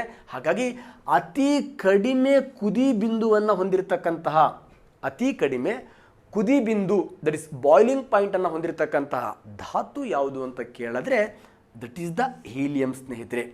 ಸೊ ಸ್ನೇಹಿತರೆ, ಪಾದರಸ ನೋಡೋಣ. ಸೊ ಪಾದರಸದ ಮೆಲ್ಟಿಂಗ್ ಪಾಯಿಂಟ್, ಪಾದರಸ ದ್ರವ ರೂಪಕ್ಕೆ ಬರುತ್ತೆ, ಗೊತ್ತಿದೆ ನಿಮಗೆ. ಕೊಠಡಿ ಉಷ್ಣತೆಯಲ್ಲಿ ದ್ರವ ರೂಪದ ಲೋಹ ಯಾವುದು ಅಂದರೆ ಪಾದರಸ. ಸೊ ಸ್ನೇಹಿತರೆ, -38 ಉಲ್ಟಾ ಹೊಡಿರಿ 0.83 ಡಿಗ್ರಿ ಸೆಲ್ಸಿಯಸ್, ಮೈನಸ್ ಜೀರೋಗಿಂತಲೂ ಕಡಿಮೆ, -38.83 ಡಿಗ್ರಿ ಸೆಲ್ಸಿಯಸ್ಗೆ ನಮ್ಮ ಪಾದರಸ ಯಾವ ಸ್ಥಿತಿಗೆ ಬರುತ್ತೆ, ದಟ್ ಇಸ್ ದ್ರವನ ಬಿಂದು ಮೆಲ್ಟಿಂಗ್ ಪಾಯಿಂಟ್ ಮೆಲ್ಟ್ ಆಗತ್ತೆ, ದ್ರವ ಸ್ಥಿತಿಗೆ ಬರುತ್ತೆ. ಅದೇ ನಮ್ಮ ಪಾದರಸವನ್ನು ಮತ್ತೆ ಹೀಟ್ ಮಾಡಿ ಅನಿಲ ಸ್ಥಿತಿಗೆ ತರಬಹುದಾ? ಎಸ್, ತರಬಹುದು ಸ್ನೇಹಿತರೆ. ಅದರ ಬಾಯ್ಲಿಂಗ್ ಪಾಯಿಂಟ್ 3567 ನೋಡಿ, ಎಷ್ಟು ಚಂದ ನೆನಪಿಕೋಬೋದು, 3, 5, 6, 7 ಅಂದರೆ ಪಾಯಿಂಟ್. ಸೊ ದಿಸ್ ಸೆಲ್ಸಿಯಸ್, ಈ ಉಷ್ಣತೆಯಲ್ಲಿ ಪಾದರಸ ಏನಾಗುತ್ತೆ ಅಂದರೆ ದಟ್ ಈಸ್ ಆವಿ ಸ್ಥಿತಿಗೆ ಬರುತ್ತೆ ಸ್ನೇಹಿತರೆ. ಹಾಗಾಗಿ ಪಾದರಸದ ಬಾಯ್ಲಿಂಗ್ ಪಾಯಿಂಟ್, ಪಾದರಸದ melting point, one of the very very important. ಅತಿ ಕಡಿಮೆ ಮೆಲ್ಟಿಂಗ್ ಪಾಯಿಂಟ್ ಪಾದರಸ ಇರೋದ್ರಿಂದ ಪಾದರಸವನ್ನು ನಾವು ಏನು ಮಾಡ್ತೀವಿ ಅಂದರೆ ದಟ್ ಈಸ್ ಥರ್ಮೋಮೀಟರ್ಗಳಲ್ಲಿ, ಉಷ್ಣತಾ ಮಾಪಕಗಳಲ್ಲಿ ಬಳಸ್ತೀವಿ. ಸೊ ಅದು ಉಷ್ಣ ಕೊಟ್ಟ ಹಾಗೆ ಹಿಗ್ಗತ್ತೆ, ಅದರ ಒಂದು ಪಾದರಸ ಏರ್ದ ಹಾಗೆ ನಾವು ಅದನ್ನು ಅಳತೆ ಮಾಡ್ತೀವಿ, ಉಷ್ಣ ಪಾಠದಲ್ಲಿ ಹೇಳ್ತೀವಿ ಸ್ನೇಹಿತರೆ. ಹಾಗಾದರೆ ಸಿಂಪಲ್, ಈ ಪ್ರಶ್ನೆಗೆ ಬಿ ಈಸ್ ರೈಟ್ ಆನ್ಸರ್. ಅತಿ ಕಡಿಮೆ ದಟ್ ಈಸ್ ಬಾಯ್ಲಿಂಗ್ ಪಾಯಿಂಟ್, ಕುದಿ ಬಿಂದುವನ್ನು ಹೊಂದಿರತಕ್ಕಂಥ ವಸ್ತು ಯಾವುದು ಅಂದರೆ that is the helium. So ಸ್ನೇಹಿತರೆ, ಹೀಲಿಯಮ್ಮೇ that is lowest boiling point element ಸ್ನೇಹಿತರೆ. ಸೊ ನೆಕ್ಸ್ಟ್ ದಟ್ ಈಸ್ ಹೆಚ್ಚು ವಿಶಿಷ್ಟೋಷ್ಣವನ್ನು ಹೊಂದಿರುವ ವಸ್ತು. ಇದೇನು ಸರ್ ವಿಶಿಷ್ಟೋಷ್ಣ? ಕೆಲವರು ವಿಶಿಷ್ಟತೆ ಇರುತ್ತೆ, ಅದೇ ವಿಶಿಷ್ಟೋಷ್ಣ. ಏನು ವಿಶಿಷ್ಟತೆ? ನೋಡಪ್ಪ, ನನ್ನ ಫ್ರೆಂಡ್ಗೆ ನಾನು ಎಷ್ಟು ಬೈದರೂ ಕೂಡ ಅವನು ಡಿಸ್ಟರ್ಬ್ ಆಗ್ತಾಯಿಲ್ಲ, ಬಯ್ಯ ನೋಡೋಣ ಲೈ ನಾನು ನಗ್ತಾ ಇರ್ತೀನಿ, ದಟ್ ಈಸ್ ಅವನ ವಿಶಿಷ್ಟತೆ. ಇನ್ನೊಬ್ಬನಿಗೆ ಸ್ವಲ್ಪ ಹರ್ಟ್ ಮಾಡಿಬಿಟ್ರೆ ಸಾಕು, ದಟ್ ಈಸ್ ಜಾಮಾದಾಗ್ನಿ, ಹಾಗೆ ಅವನ ವಿಶಿಷ್ಟತೆ. ಹಾಗಾದರೆ ಯಾರಿಗೆ ಹೆಚ್ಚು ಆ ಒಂದು ದಟ್ ಈಸ್ ನಾನು ಕೊಡ್ತಕ್ಕಂಥ ಟಾರ್ಚನ್ನು ತಡ್ಕೊಳ್ಳಿಕ್ಕೆ ಆಗತ್ತಾ, ಅದು ವಿಶಿಷ್ಟತೆ ಅಂತ ಅವನ ವಿಶಿಷ್ಟತೆ. ಹಾಗಾದರೆ ಕೆಲವರಿಗೆ ವಿಶಿಷ್ಟತೆ ಕಡಿಮೆ ಇರ್ಬೋದು, ಕೆಲವರಿಗೆ ವಿಶಿಷ್ಟತೆ ಜಾಸ್ತಿ ಇರ್ಬೋದು. ಸುಮ್ಮನೆ ಕಾಮಿಡಿ ಸ್ನೇಹಿತರೆ. ಹಾಗಾದರೆ ಇಲ್ಲಿ ನಾನು ಸಿಂಪಲ್ ವಿಶಿಷ್ಟೋಷ್ಣ ಅಂದರೆ ಡಿಫೈನ್ ಮಾಡ್ತೀನಿ ಸ್ನೇಹಿತರೆ. ಏನು ವಿಶಿಷ್ಟೋಷ್ಣ?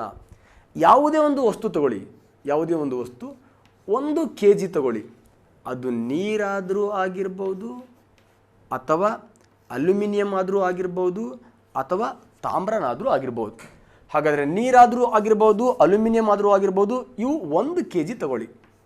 1 kg, ಈ 1 kg ಇರತಕ್ಕಂಥ ಯಾವುದೇ ಒಂದು ವಸ್ತುವನ್ನು ಹೀಟ್ ಮಾಡಿದಾಗ ಅದು 1 ಸೆಲ್ಸಿಯಸ್ನಷ್ಟು ಉಷ್ಣವನ್ನು ಪಡೆಯಲು, ಓಕೆ, ಯಾವುದೇ 1 kg ವಸ್ತುವಿನ ಉಷ್ಣ 1 ಸೆಲ್ಸಿಯಸ್ ನಷ್ಟು ಆಗಲು ಅದಕ್ಕೆ ಹೊರಗಡೆಯಿಂದ ಕೊಡಬೇಕಾಗಿರ್ತಕ್ಕಂತಹ ಕೆಲ್ವಿನ್ಗಳಲ್ಲಿ ಕೊಡಬೇಕಾಗಿರ್ತಕ್ಕಂತಹ ಉಷ್ಣಕ್ಕೆ ನಾವೇನಂತ ಕರಿತೀವಿ ಅಂದರೆ ದಟ್ ಈಸ್ ದ ವಿಶಿಷ್ಟೋಷ್ಣ ಅಂತ ಕರಿತೀವಿ ಸ್ನೇಹಿತರೆ. ಸೊ ಕೆಲ್ವಿನ್ನಲ್ಲಿ ಕೊಡಬೇಕು ನೋಡಿ. ಯಾವುದೇ 1 kg ವಸ್ತುವನ್ನು ತಗೊಂಡು ಆ 1 kg ವಸ್ತುವಿನ ಉಷ್ಣ 1 ಸೆಲ್ಸಿಯಸ್ನಷ್ಟು ಆಗಲು ಹೊರಗಡೆಯಿಂದ ಕೆಲ್ವಿನ್ನಲ್ಲಿ ಕೊಡಬೇಕಾಗಿರ್ತಕ್ಕಂತಹ ಉಷ್ಣಕ್ಕೆ ನಾವೇನಂತ ಕರಿತೀವಿ ಅಂದರೆ ದಟ್ ಇಸ್ ವಿಶಿಷ್ಟೋಷ್ಣ ಅಂತ ಕರಿತೀವಿ ಸ್ನೇಹಿತರೆ. ಈ ನೀರಿದೆಯಲ್ವಾ, ಈ 1 kg ನೀರು 1 ಡಿಗ್ರಿ ಸೆಲ್ಸಿಯಸ್ನಷ್ಟು ಬಿಸಿ ಆಗಬೇಕಪ್ಪ ಅಂದರೆ ಕೆಲ್ವಿನ್ನಲ್ಲಿ ಎಷ್ಟು ಉಷ್ಣ ಕೊಡಬೇಕು ಅಂದರೆ 4200 ಕೆಲ್ವಿನ್ ಹೀಟನ್ನು ಕೊಡಬೇಕು ಸ್ನೇಹಿತರೆ. ಸೊ ಅದೇ ರೀತಿ 1 kg ಅಲ್ಯೂಮಿನಿಯಂ ಇದೆಯಲ್ವಾ, 1 kg ಅಲ್ಯೂಮಿನಿಯಂ ಇದು 1 ಡಿಗ್ರಿ ಸೆಲ್ಸಿಯಸ್ನಷ್ಟು ಜಾಸ್ತಿ ಆಗಬೇಕಪ್ಪ ಅಂದರೆ ಸೊ ಇದಕ್ಕೆ ಎಷ್ಟು ಉಷ್ಣವನ್ನು ಕೊಡಬೇಕು ಅಂದರೆ 878 ಕೆಲ್ವಿನ್ ಉಷ್ಣವನ್ನು ಕೊಟ್ಟಾಗ ಇದು 1 kg ಅಲ್ಯೂಮಿನಿಯಂ 1 ಡಿಗ್ರಿ ಸೆಲ್ಸಿಯಸ್ನಷ್ಟು ಉಷ್ಣವನ್ನು ತನ್ನಲ್ಲಿ ಹಿಡ್ಕೊಳ್ಳುತ್ತೆ. ಅದೇ ರೀತಿ ನಮ್ಮ ತಾಮ್ರ ಇದೆಯಲ್ವಾ, ಸೊ ತಾಮ್ರ ದಟ್ ಇಸ್ 381 ಕೆಲ್ವಿನ್ ಉಷ್ಣವನ್ನು ಕೊಟ್ಟಾಗ ತಾಮ್ರ 1 kg ತಾಮ್ರ ಎಷ್ಟು ಉಷ್ಣವನ್ನು ತನ್ನಲ್ಲಿ ಹಿಡಿದುಕೊಳ್ಳುತ್ತೆ ಅಂದರೆ that is 1 degree Celsius. So simple, ಯಾವುದೇ 1 kg ವಸ್ತು 1 ಡಿಗ್ರಿ ಸೆಲ್ಸಿಯಸ್ನಷ್ಟು ಉಷ್ಣವನ್ನು ಪಡೆದುಕೊಳ್ಳಲು ಅದಕ್ಕೆ ಹೊರಗಡೆಯಿಂದ ಕೆಲ್ವಿನ್ಗಳಲ್ಲಿ ನೀಡಬೇಕಾಗಿರ್ತಕ್ಕಂಥ ಉಷ್ಣಕ್ಕೆ ನಾವಂತ ಕರಿತೀವಿ ವಿಶಿಷ್ಟೋಷ್ಣ ಅಂತ ಕರಿತೀವಿ ಸ್ನೇಹಿತರೆ. ನೀರು ವಿಶಿಷ್ಟೋಷ್ಣ ಜಾಸ್ತಿ ಇರೋದ್ರಿಂದ ನೀರು ಬಹಳ ಬೇಗ ಬಿಸಿ ಆಗಲ್ಲ. ನಮ್ಮ ತಾಮ್ರ ಇದೆಯಲ್ವಾ, ವಿಶಿಷ್ಟೋಷ್ಣ ಕಡಿಮೆ ಇರೋದ್ರಿಂದ ಜಲ್ದಿ ಬಿಸಿ ಆಗತ್ತೆ. ಹಾಗಾದರೆ ಸಿಂಪಲ್, ಜಲ್ದಿ ಬಿಸಿ ಆಗಿರ್ತಕ್ಕಂತಹ ವಸ್ತುಗಳಿಗೆ ವಿಶಿಷ್ಟೋಷ್ಣ ಕಡಿಮೆ ಇರುತ್ತೆ, ನಿಧಾನವಾಗಿ ಬಿಸಿ ಆಗ್ತಕ್ಕಂಥ ವಸ್ತುಗಳಿಗೆ ವಿಶಿಷ್ಟೋಷ್ಣ ಏನಾಗಿರುತ್ತೆ ಜಾಸ್ತಿ ಇರುತ್ತೆ. ಸೊ ನೀರಿಗೆ ವಿಶಿಷ್ಟೋಷ್ಣ ಜಾಸ್ತಿ ಇರೋದ್ರಿಂದ ಸೊ ಸ್ನೇಹಿತರೆ ಈ ನೀರು ಎಲ್ಲಿ ನಾವು ಸಂಗ್ರಹಣೆ ಮಾಡ್ತೇವೋ ಅಲ್ಲಿ ಶೀತದ ಸಮಯದಲ್ಲಿ ಸೊ ತನ್ನ ಸುತ್ತಲೂ ಏನು ಮಾಡುತ್ತೆ ಅಂದರೆ ಬಿಸಿಯನ್ನು ಮಾಡುತ್ತೆ ಸ್ನೇಹಿತರೆ. ಆ ಉಷ್ಣ ಪಾಠದಲ್ಲಿ ನಿಮಗೆ ಇದರ ಬಗ್ಗೆ ಕ್ಲಾರಿಟಿಯನ್ನು ಕೊಡ್ತೀನಿ. ಹೆಚ್ಚು ವಿಶಿಷ್ಟೋಷ್ಣವನ್ನು ಹೊಂದಿರತಕ್ಕಂಥ ವಸ್ತು ದಟ್ ಈಸ್ ದ ನೀರು. ನೀರು ಬಟ್ ಆಪ್ಷನ್ ಮಜಾ ಇದೆ ಇಲ್ಲಿ. ಘನಸ್ಥಿತಿಯ ನೀರು, ದ್ರವ ಸ್ಥಿತಿಯ ನೀರು, ಅನಿಲ ಸ್ಥಿತಿಯ ನೀರು ಅಂತ ಕೇಳಿಬಿಟ್ಟಿದ್ದಾನೆ ಸ್ನೇಹಿತರೆ. ದ್ರವ ಸ್ಥಿತಿಯ ನೀರಿದೆಯಲ್ವಾ, ಇದು 4200 ಕೆಲ್ವಿನ್ ಇಷ್ಟು ಉಷ್ಣ ಕೊಟ್ಟಾಗ 1 ಡಿಗ್ರಿ ಅಂದರೆ 1 kg ನೀರು 1 ಡಿಗ್ರಿ ಸೆಲ್ಸಿಯಸ್ನಷ್ಟು ಉಷ್ಣವನ್ನು ಇಟ್ಕೊಳ್ಳುತ್ತೆ.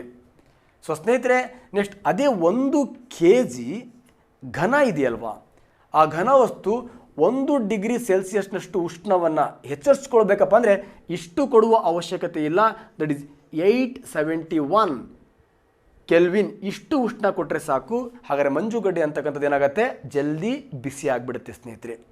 ಸೊ ಅನಿಲ ಸ್ಥಿತಿಯ ನೀರು ಸೊ ಸಿಂಪಲ್ 2100 ಕೆಲ್ವಿನ್. ಹಾಗಾದರೆ 2100 ಕೆಲ್ವಿನ್ ಉಷ್ಣವನ್ನು ಕೊಟ್ಟಾಗ ನಮ್ಮ 1 kg ಅನಿಲ ಸ್ಥಿತಿಯ ನೀರು 1 ಡಿಗ್ರಿ ಸೆಲ್ಸಿಯಸ್ನಷ್ಟು ಉಷ್ಣವನ್ನು ಹಿಡ್ಕೊಳ್ಳುತ್ತೆ. ಹಾಗಾಗಿ ದ್ರವ ಸ್ಥಿತಿಯ ನೀರಿದೆಯಲ್ವಾ, ಇದು ಹೆಚ್ಚು ವಿಶಿಷ್ಟೋಷ್ಣವನ್ನು ಹೊಂದಿರತಕ್ಕಂತಹದ್ದು. ಹಾಗಾಗಿ B is the right answer ಅಂತ ಹೇಳ್ತಾ ಸೊ ಸ್ನೇಹಿತರೆ ನೆಕ್ಸ್ಟ್ ಪ್ರಶ್ನೆಗೆ ಎಂಟ್ರಿ ಆಗ್ತೀನಿ ಸ್ನೇಹಿತರೆ. ಸೊ ನೆಕ್ಸ್ಟ್ ಪ್ರಶ್ನೆ one of the very very important. It is ಒಂದು ಹಕ್ಕಿ ನೀರಿನಲ್ಲಿರುವ ಮೀನನ್ನು ಸುಲಭವಾಗಿ ಬೇಟೆಯಾಡಲು ಕಾರಣವಾಗಿರ್ತಕ್ಕಂತಹ ಬೆಳಕಿನ ಪರಿಣಾಮ. Okay, that is one of the very very important. ಏನು? ಸೊ ಸ್ನೇಹಿತರೆ ತಮ್ಮೆಲ್ಲರಿಗೂ ಗೊತ್ತು ಬೆಳಕು ಅಂತಕ್ಕಂಥದ್ದು ಸೊ ವಿರಳ ಮಾಧ್ಯಮ, ಇನ್ನೊಂದು ಸಾಂದ್ರ ಮಾಧ್ಯಮ. ಒಂದು ರೇರರ್ ಮೀಡಿಯಾ, ಇನ್ನೊಂದು ಡೆನ್ಸರ್ ಮೀಡಿಯಾ. ಕಣಗಳು ಎಲ್ಲಿ ಬಿಗಿಯಾಗಿ ಇರುತ್ತೋ ಅದು ಡೆನ್ಸರ್ ಮೀಡಿಯಾ, ಕಣಗಳು ಎಲ್ಲಿ ಹಗುರವಾಗಿರುತ್ತೋ that is the rarer media. Okay ಇರಲಿ. ಈ ಬೆಳಕು ವಿರಳ ಮಾಧ್ಯಮದಿಂದ ಸಾಂದ್ರ ಮಾಧ್ಯಮಕ್ಕೆ ಹಾದು ಹೋಗಬೇಕಾದ್ರೆ ತನ್ನ ವೇಗದಲ್ಲಿ ಬದಲಾವಣೆಯಾಗಿ ತನ್ನ ದಾರಿಯನ್ನು ಬದಲಾಯಿಸುತ್ತೆ.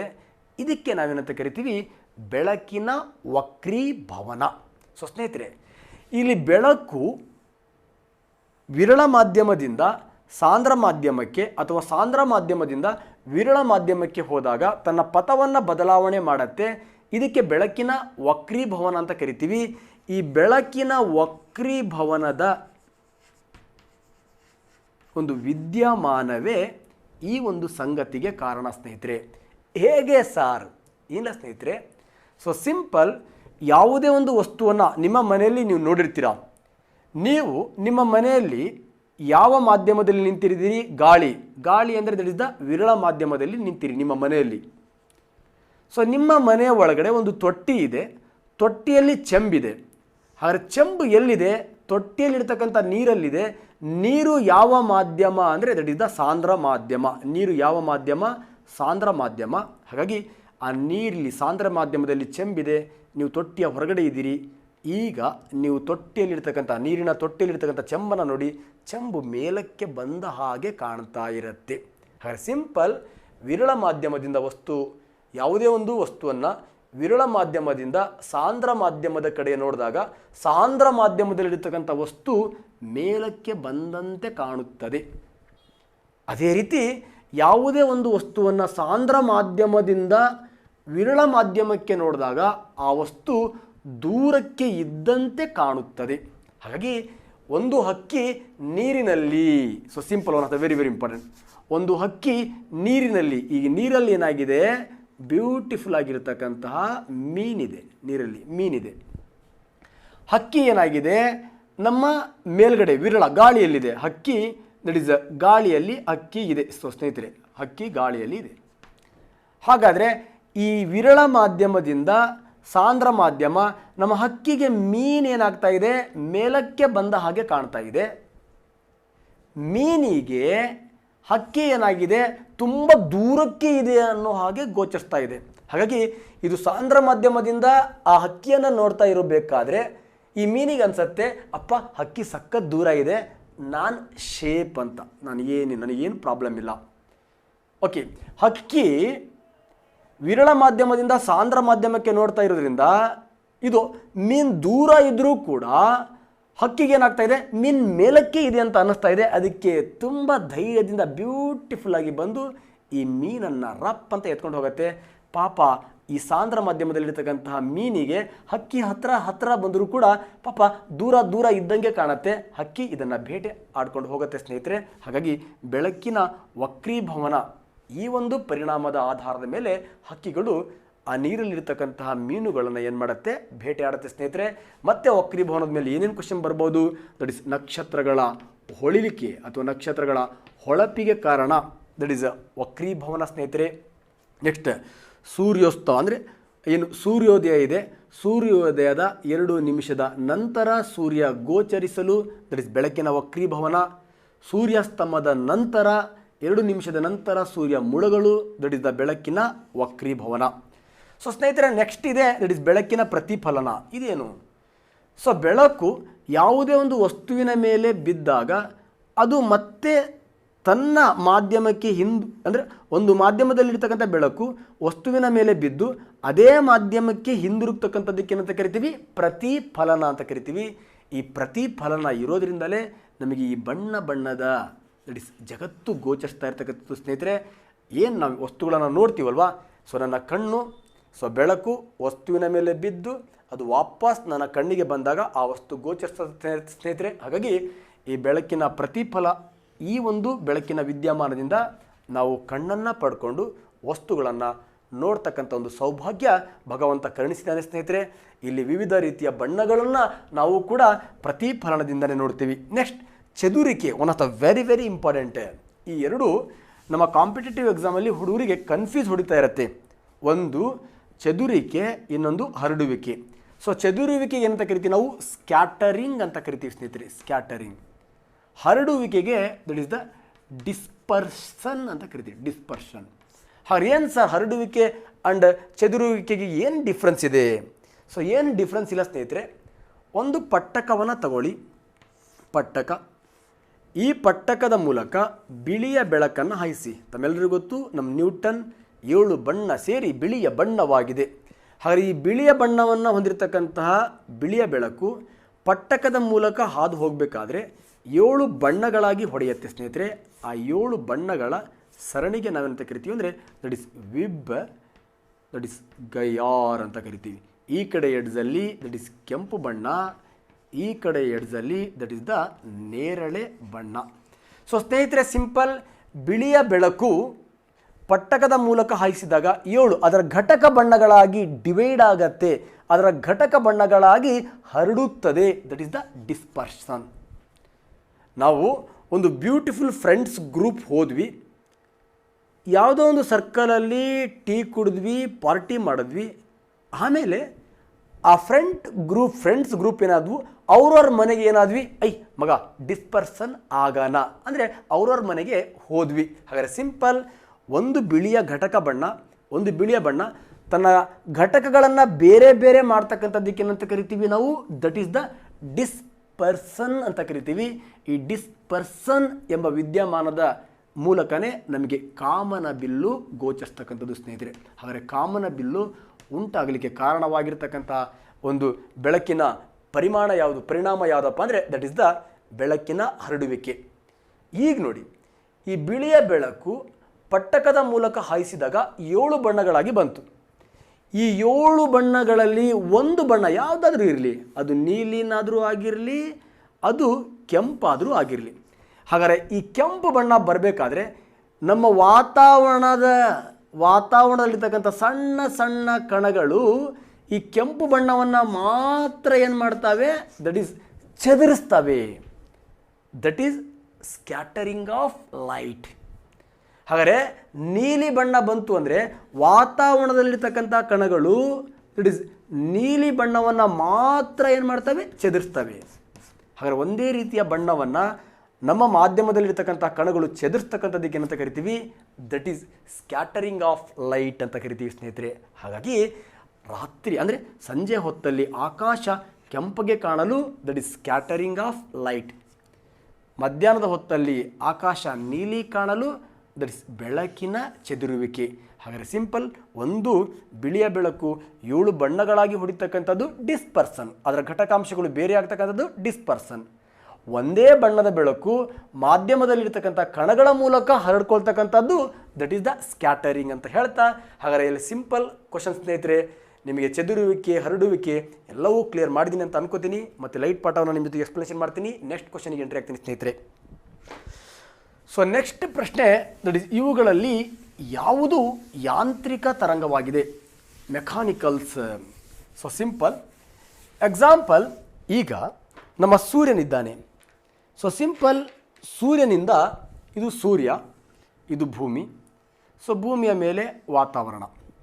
ಈಗ ಸೂರ್ಯನಿಂದ ಭೂಮಿಗೆ ದಟ್ ಈಸ್ ಬೆಳಕು ಬರುತ್ತೆ. ಎಸ್, ಆದರೆ ಇಲ್ಲಿಂದ ಇಲ್ಲಿವರೆಗೂ ಬೆಳಕು ಬರಲಿಕ್ಕೆ ಯಾವುದೇ ಒಂದು ವಸ್ತುವಿನ ಅವಶ್ಯಕತೆ ಇತ್ತಾ, ಹೆಲ್ಪ್ ಮಾಡ್ತಾ ಅನ್ನೋ ಯಾವುದೇ ವಸ್ತುವಿನ ಸಹಾಯವಿಲ್ಲದೆ ಅಥವಾ ಯಾವುದೇ ಮಾಧ್ಯಮದ ಸಹಾಯ, ಯಾಕಂದರೆ ಇಲ್ಲಿ ಮಾಧ್ಯಮನೇ ಇಲ್ಲ, ಇಲ್ಲಿ ಘನನೂ ಇಲ್ಲ, ದ್ರವನೂ ಇಲ್ಲ, ಅನಿಲನೂ ಇಲ್ಲ, 3 ಮಾಧ್ಯಮ ನಿರ್ನಾಮ ಇಲ್ಲ. ನಿರ್ನಾಮ ಮೀನ್ಸ್ ನಿರ್ವಾತ, ನಿರ್ವಾತ, ಘನನೂ ಇಲ್ಲ, ದ್ರವನೂ ಇಲ್ಲ, ಅನಿಲನೂ ಇಲ್ಲ, 3 ನಿರ್ನಾಮ ನಿರ್ವಾತ, ವಾತಾವರಣನೇ ಇಲ್ಲ, ನಿರ್ವಾತ, ದಟ್ ಇಸ್ ದ ವ್ಯಾಕ್ಯೂಮ್. ಹಾಗಾದರೆ ವ್ಯಾಕ್ಯೂಮಲ್ಲಿ ಬ್ಯೂಟಿಫುಲ್ ಆಗಿ ಬರುತ್ತೆ. ಸೊ ನೆಕ್ಸ್ಟ್ ವಾತಾವರಣ ಸ್ಪೀಡ್ ಕಡಿಮೆ ಆಗಿ ವಕ್ರೀಭವನ ಆಗಿ ನೀಟಾಗಿ ಭೂಮಿಗೆ ಬರುತ್ತೆ. ಓಕೆ, ನಾನು ಎಲೆಕ್ಟ್ರೋಮ್ಯಾಗ್ನೆಟಿಕ್ ರೇಡಿಯೇಷನ್ಸ್ ಟಾಪಿಕಲ್ಲಿ ಇದ್ರ ಬಗ್ಗೆ ಮಾಹಿತಿಯನ್ನು ಕೊಡ್ತೀನಿ ಸ್ನೇಹಿತರೆ. ಹಾಗಾದರೆ ನಮ್ಮ ಬೆಳಕು ಅಂತಕ್ಕಂತಹ ಒಂದು ತರಂಗ ಬರಲಿಕ್ಕೆ ಮಾಧ್ಯಮದ ಅವಶ್ಯಕತೆ ಇಲ್ಲ. ಓಕೆ, ಹಾಗಾದರೆ ಬೆಳಕು ಇದೆಯಲ್ವಾ, ಇದರಲ್ಲಿ ಎಷ್ಟು ತರಂಗಗಳಿವೆ ನೆನ್ಪಿಟ್ಕೊಳ್ಳಿ. ದಟ್ ಇಸ್ ರಸ, ಅ, ದ, ನ, ಎಕ್ಸ್, ಗ್ಯಾಮ.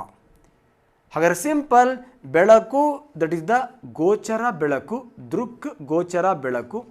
ಈ ಬೆಳಕಿದೆಯಲ್ವಾ, ಈ ಬೆಳಕಿನಲ್ಲಿ 7 ಬಣ್ಣಗಳಿವೆ. ಈ ಕಡೆ ರೆಡ್ ಕಲರ್ ಇದೆ, ಈ ಕಡೆ ವೈಲೆಟ್ ಕಲರ್ ಇದೆ. ರೆಡ್ ಬಣ್ಣದ ಆ ಕಡೆ, ಕೆಂಪು ಬಣ್ಣದ ಆ ಕಡೆ ಅವಕೆಂಪು, ನೆಕ್ಸ್ಟ್ ಸೂಕ್ಷ್ಮ, ರೇಡಿಯೋ. ನೇರಳೆ ಬಣ್ಣದ ಈ ಕಡೆ ನೇರಳಾತೀತ, ಎಕ್ಸ್, ಗ್ಯಾಮ. ಈಗ ನಮಗೆ ಕ್ಲಿಯರ್ ಸಿಕ್ತು. ಇವೆಲ್ಲ ಬೆಳಕಿನ ಜೊತೆ ಬರ್ತಕ್ಕಂತಹ ಕಿರಣಗಳು. ಈ ಬೆಳಕಿನ ಜೊತೆ ಬರ್ತಕ್ಕಂತಹ ಕಿರಣಗಳಿಗೆ ಯಾವುದೇ ಮಾಧ್ಯಮದ ಅವಶ್ಯಕತೆ ಇಲ್ಲ. ಹಾಗಾದರೆ ಮಾಧ್ಯಮದ ಅವಶ್ಯಕತೆ ಇಲ್ಲದೆ ಪ್ರಸಾರವಾಗ್ತಕ್ಕಂತಹ ತರಂಗಗಳಿಗೆ ನಾವು ಯಾಂತ್ರಿಕ ವಲ್ಲದ ತರಂಗಗಳು ಅಂತ ಕರಿತೀವಿ. ಬಟ್ ನಮ್ಮ ಎಕ್ಸಾಮಲ್ಲಿ ಯಾಂತ್ರಿಕ ತರಂಗ ಯಾವುದು ಅಂತ ಕೇಳಿದ್ದಾನೆ. ಹಾಗಾದರೆ ಬೆಳಕಿನ ತರಂಗ ಯಾಂತ್ರಿಕ ತರಂಗ ಅಲ್ಲ. ಬೆಳಕಿನ ಜೊತೆಗೆ ಬೆಳಕಿನ ರೆಡ್ ಬಣ್ಣದ ಪಕ್ಕನೇ ಬರ್ತಕ್ಕಂಥದ್ದು ಅವಕೆಂಪು, ಇದು ಯಾಂತ್ರಿಕ ತರಂಗ ಅಲ್ಲ. ನೆಕ್ಸ್ಟ್ ಬೆಳಕಿನ ಜೊತೆಗೆ ಎಕ್ಸ್ ಬರೋದ್ರಿಂದ ಇದು ಯಾಂತ್ರಿಕ ತರಂಗ ಅಲ್ಲ. ಇದು ಇರಬಹುದಾ? ಹಾಗಾದ್ರೆ ಯಾಂತ್ರಿಕ ತರಂಗ ಅಂದ್ರೆ ಏನು?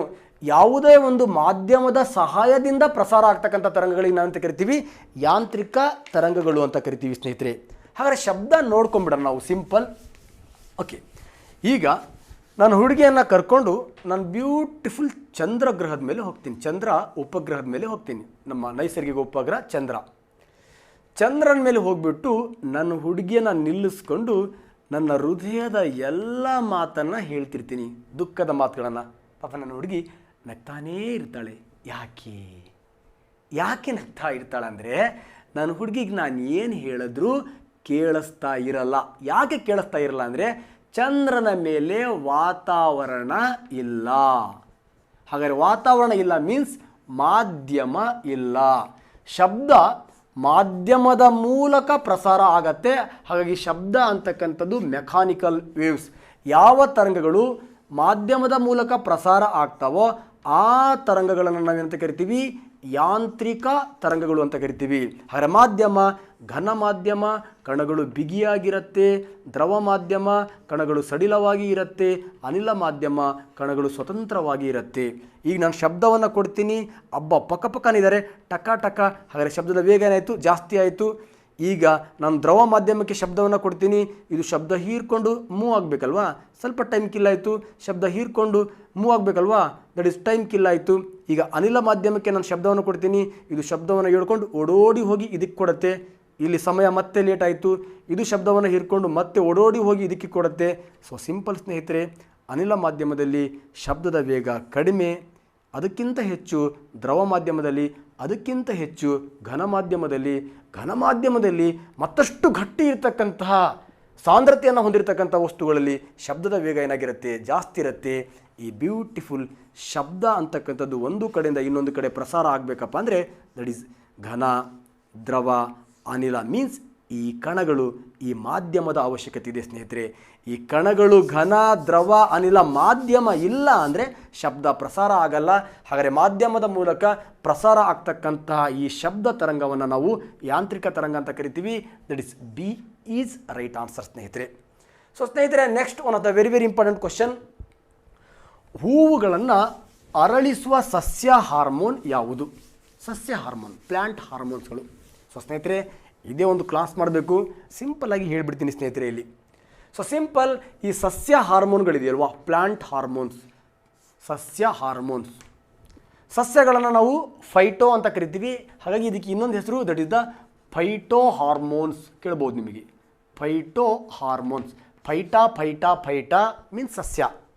ಯಾಕಂದರೆ ನಮ್ಮ ಕನ್ನಡ ಮೀಡಿಯಮ್ನವರಿಗೆ ಸಸ್ಯ hormone, plant hormone okay, phyto hormone ಅಂದರೆ ದಟ್ ಇಸ್ ದ ಸಸ್ಯ hormone.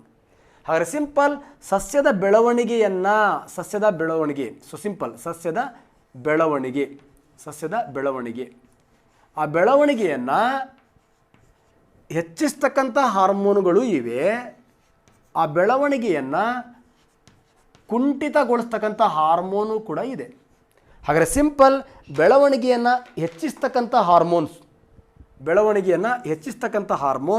That is auxin, next cytokinin,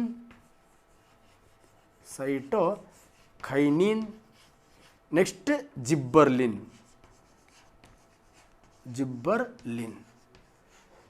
ಬೆಳವಣಿಗೆಯನ್ನು ಕುಂಠಿತಗೊಳಿಸ್ತಕ್ಕಂಥ hormone that is abscisic acid and one of the very important ethene or ethylene. One of the very important ethene or ethylene.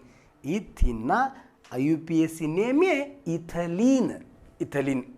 So ಸ್ನೇಹಿತರೆ, ಈ ಹಾರ್ಮೋನ್ಗಳು ಸಸ್ಯಗಳಲ್ಲಿ ಉತ್ಪತ್ತಿ ಆದರೆ ಸಸ್ಯದ ಬೆಳವಣಿಗೆ ಯಾವುದೇ ಇರಲಿ ಹೆಚ್ಚಿಗೆ ಆಗುತ್ತೆ. ಈ ಹಾರ್ಮೋನ್ಗಳು ಸಸ್ಯದ ಉತ್ಪತ್ತಿ ಆದರೆ ಅದರ ಬೆಳವಣಿಗೆ ಏನಾಗ್ಬಿಡತ್ತೆ ಅಂದರೆ ಕಡಿಮೆ ಆಗುತ್ತೆ. ಸೊ ಸ್ನೇಹಿತರೆ, ಈ ಆಕ್ಸಿನ್ ಇದೆಯಲ್ವ, one of the very important. ಇದೇ ಒಂದು ಕ್ಲಾಸ್ ಆಗುತ್ತೆ. ಸೊ ಸಿಂಪಲ್, ನಮ್ಮ ಸಸ್ಯದ ತುದಿ, ರೂಟ್ ಟಿಪ್, ಕಾಂಡದ ತುದಿ ಬೇರಿನ ತುದಿಯಲ್ಲಿ ಕಂಡುಬರುತ್ತೆ ಸ್ನೇಹಿತರೆ. ಸಸ್ಯದ ಬೆಳವಣಿಗೆಗೆ ಸಹಾಯ ಮಾಡುತ್ತೆ. ಆ್ಯಕ್ಚುಲಿ ಇದು ಸೂರ್ಯ ಬೀಳುವ ಜಾಗದಲ್ಲಿ ಉತ್ಪತ್ತಿಯಾಗಿ ಸೂರ್ಯ ಬೀಳದ ಜಾಗದಲ್ಲಿ ಹೆಚ್ಚು ಚಟುವಟಿಕೆಯನ್ನು ಮಾಡುತ್ತೆ. ಹಾಗಾಗಿ ದಟ್ ಈಸ್ ದ ಫೋಟೋಟ್ರೋಫಿಸಮ್ ಎಲ್ಲ ಬರುತ್ತೆ, ಹೇಳ್ತೀನಿ ಸ್ನೇಹಿತರೆ. ಹಾಗಾಗಿ ಆಕ್ಸಿನ್ ಸಸ್ಯದ ಬೆಳವಣಿಗೆಗೆ ಕಾರಣ ಆಗುತ್ತೆ.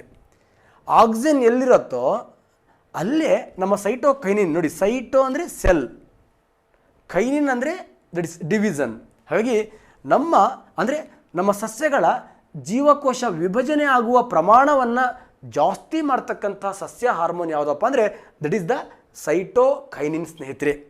ಸೊ ಸ್ನೇಹಿತರೆ, ದಟ್ ಈಸ್ ಒಂದು ಸಸ್ಯ ಉದ್ದ ಬೆಳಿಬೇಕಪ್ಪ, ಇದಕ್ಕೆ ಕಾರಣ ದಟ್ ಈಸ್ ಸಸ್ಯದ ಬೇರು ಉದ್ದ ಬೆಳಿಬೇಕು, ಆಕ್ಸಿನ್, ಸಸ್ಯದ ತುದಿ that is the auxin.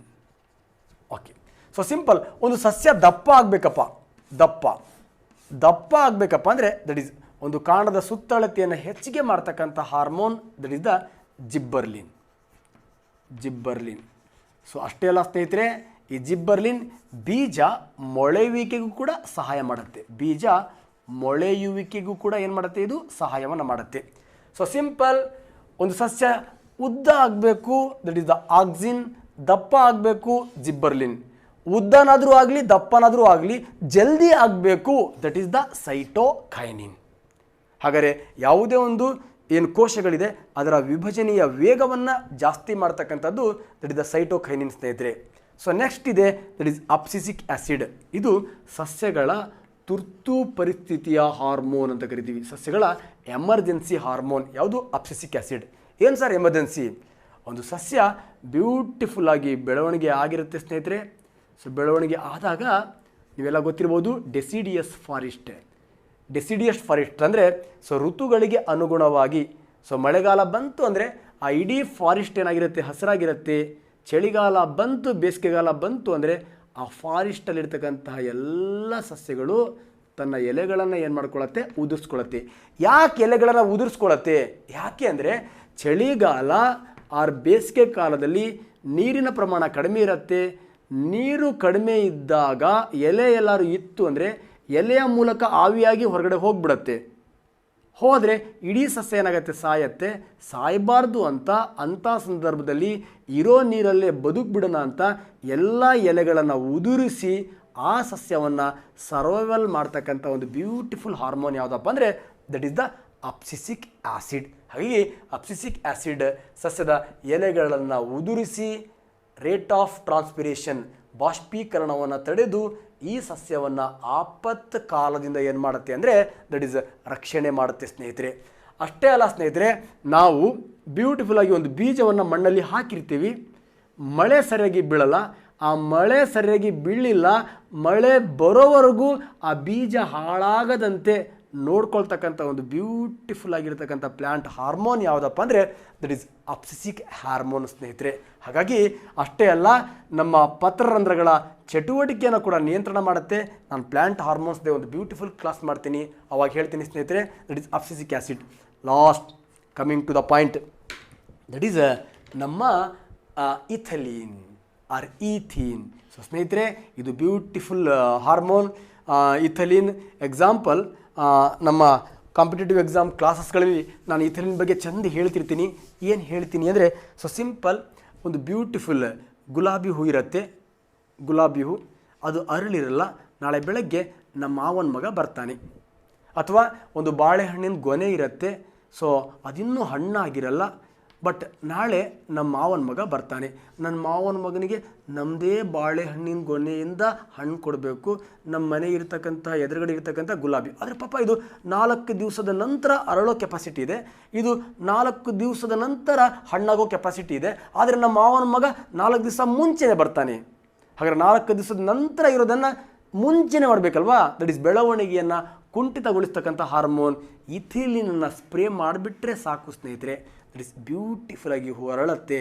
Next, ನಮ್ಮ ಈ ಬಾಳೆಹಣ್ಣು ಏನಾಗತ್ತೆ? ಮಾಯತ್ತೆ. ನಿಮ್ಮ ಮಾವನ ಮಗನಿಗೆ 4 ದಿವಸದ ಮುಂಚೆನೇ ನಾವು ಕೊಡ್ಬೋದು. ಹಾಗಾಗಿ ಹೂವನ್ನು ಅರಳಿಸುವ, ಹಣ್ಣನ್ನು ಮಾಗಿಸುವ ಹಾರ್ಮೋನ್ ಯಾವುದಪ್ಪ ಅಂದರೆ that is the ethylene. One of the very very important. ತಮ್ಮೆಲ್ಲ ಗೊತ್ತಿರ್ಬೋದು, ನಾವೆಲ್ಲ ಚಿಕ್ಕವರು ಇದ್ದಾಗ ಮಾವಿನ ಕಾಯಿ ಇತ್ತು ಅಂದರೆ ಆ ಕಾಯನ್ನು ತಗೊಂಡು ಹೋಗಿ ನಮ್ಮ ಹಿತ್ತಲಲ್ಲಿರ್ತಕ್ಕಂಥ ಮನೆ ಹಿತ್ತಲಲ್ಲಿರ್ತಕ್ಕಂಥ ಬಣವೆಯಲ್ಲಿ ಹಾಕ್ತಾ ಇದ್ವಿ. ಆ ಬಣವೆಯಲ್ಲಿ ಹಾಕಿ ಒಂದು 3-4 ದಿವಸದಲ್ಲಿ ಈ ಹಣ್ಣು ಏನಾಗೋದು ಅಂದರೆ ಕಾಯಿ ಏನಾಗೋದು ಹಣ್ಣಾಗೋದು. ಹಾಗಾದ್ರೆ ಬಣವೆಯಲ್ಲಿ ಹಾಕಿದಾಗ ಆ ಹುಲ್ಲಲ್ಲಿ ಏನಿತ್ತು ಅಂದರೆ ಹುಲ್ಲಲ್ಲಿ ಸಸ್ಯ ಹಾರ್ಮೋನ್ ಇಥಲೀನ್ ಇತ್ತು. ಆ ಇಥಲೀನ್ ಏನು ಮಾಡೋದು ಅಂದರೆ ಆ ಕಾಯನ್ನು ಏನು ಮಾಡೋದು ಹಣ್ಣನ್ನಾಗಿ ಮಾಡೋದು. ಸರ್ ಬೇರೆ ಸಸ್ಯಗಳಲ್ಲಿ ಅಂದರೆ ಸಿಂಪಲ್ ಹುಲ್ಲು ಅಂದ ತಕ್ಷಣವೇ ಹಗುರ ಆಗಿರುತ್ತೆ. ಹಗುರವಾಗಿರ್ತಕ್ಕಂಥ ವಸ್ತುಗಳಿಂದ ಅನಿಲ ಏನಾಗುತ್ತೆ ಬಹಳ ಬೇಗ ಬಿಡುಗಡೆ ಆಗುತ್ತೆ ಸ್ನೇಹಿತರೆ. ಹಾಗಾಗಿ ಬಣವೆಯಲ್ಲಿ ಮಾವಿನಕಾಯನ್ನು ಹಾಕಿ ಹಣ್ಣನ್ನು ಮಾಡ್ತಾ ಇದ್ವಿ.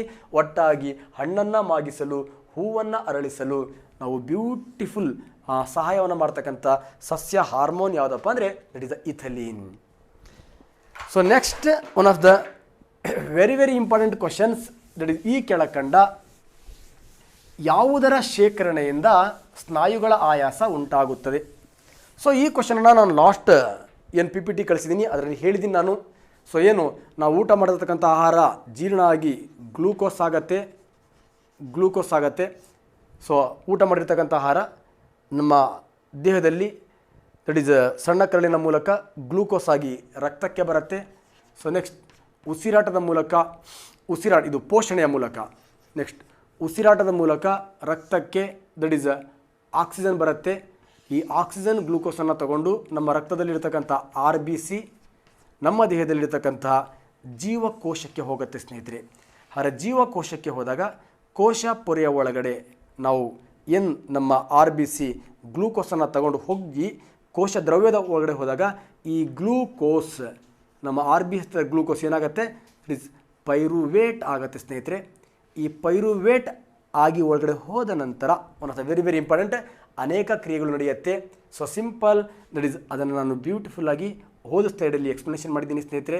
ಯಾವ ಸಂದರ್ಭದಲ್ಲಿ ಲ್ಯಾಕ್ಟಿಕ್ ಆಮ್ಲ ಆಗುತ್ತೆ. ಸೊ ಸಿಂಪಲ್ ಮಸಲ್ಸಲ್ಲಿ ನಾವೇನು ಗ್ಲೂಕೋಸ್ನ ಜೊತೆಗೆ ಆಮ್ಲಜನಕದ ಪ್ರಮಾಣ ಕಡಿಮೆ ಆತಪ್ಪ ಅಂದಾಗ ಸೊ ಮಸಲ್ಸಲ್ಲಿ ಗ್ಲೂಕೋಸ್ ವಿಭಜನೆಯಾಗಿ ಲ್ಯಾಕ್ಟಿಕ್ ಆ್ಯಸಿಡ್ ಆ್ಯಂಡ್ ಎನರ್ಜಿಯಾಗಿ ಕನ್ವರ್ಟ್ ಆಗುತ್ತೆ. ಈ ಲ್ಯಾಕ್ಟಿಕ್ ಆಮ್ಲದ ಪ್ರಮಾಣ ಸ್ನಾಯುಗಳಲ್ಲಿ ಜಾಸ್ತಿ ಆಯಿತು ಅಂದರೆ ಸ್ನಾಯು ಸೆಳೆತ ಕಂಡು ಬರುತ್ತೆ ಸ್ನೇಹಿತರೆ.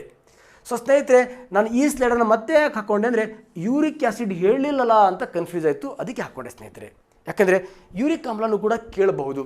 ಸೊ ಸಿಂಪಲ್ ನಮ್ಮ ದೇಹದಲ್ಲಿ ಪ್ರೋಟೀನ್ಸ್ಗಳು ಗೊತ್ತು ನಿಮಗೆ, ಪ್ಯೂರಿನ್ಗಳು ದಟ್ ಈಸ್ ಪ್ರೋಟೀನ್ಸ್ಗಳು. ಸೊ ಈ ಪ್ರೋಟೀನ್ಸ್ಗಳು ಎಲ್ಲವೂ ನೈಟ್ರೋಜನ್ ಸಂಯುಕ್ತಗಳು. ಈ ನೈಟ್ರೋಜನ್ ಸಂಯುಕ್ತಗಳು ನಮ್ಮ ದೇಹದಲ್ಲಿ ವಿಭಜನೆ ಆದಾಗ ಲೀವರ್ನ ಸಹಾಯದಿಂದ ಯೂರಿಯಾವಾಗಿ ಪರಿವರ್ತನೆ ಆಗತ್ತೆ ಸ್ನೇಹಿತರೆ. ಈ ರಕ್ತದಲ್ಲಿರ್ತಕ್ಕಂಥ ಯೂರಿಯಾವನ್ನು ನಮ್ಮ ಮೂತ್ರಜನಕಾಂಗ ಆರ್ ಕಿಡ್ನಿ ಸರಿಯಾದ ಪ್ರಮಾಣದಲ್ಲಿ ಹೊರಗಡೆ ಹಾಕಲಿಲ್ಲ ಅಂದಾಗ ನಮ್ಮ ದೇಹದಲ್ಲಿ ಯೂರಿಕ್ ಆ್ಯಸಿಡ್ ಇದೆಯಲ್ವಾ, ಆ ಯೂರಿಕ್ ಆ್ಯಸಿಡ್ ಯುರೇಟ್ ಆಗಿ ನಮ್ಮ ದೇಹದಲ್ಲಿರ್ತಕ್ಕಂಥ ಸಣ್ಣ ಸಣ್ಣ ಮೂಳೆಗಳು ಇರ್ತಕ್ಕಂತಹ ಜಾಗ, ಸ್ಮಾಲ್ ಬೋನ್ಸ್ ದಟ್ ಇಸ್ ಕೈಯಲ್ಲಿರ್ತಕ್ಕಂಥ ಸಣ್ಣ ಮೂಳೆಗಳು, ಕಾಲಲ್ಲಿರ್ತಕ್ಕಂಥ ಸಣ್ಣ ಮೂಳೆಗಳಲ್ಲಿ ದೊಡ್ಡ ದೊಡ್ಡ ಗಂಟುಗಳು ನಿರ್ಮಾಣ ಆಗತ್ತೆ.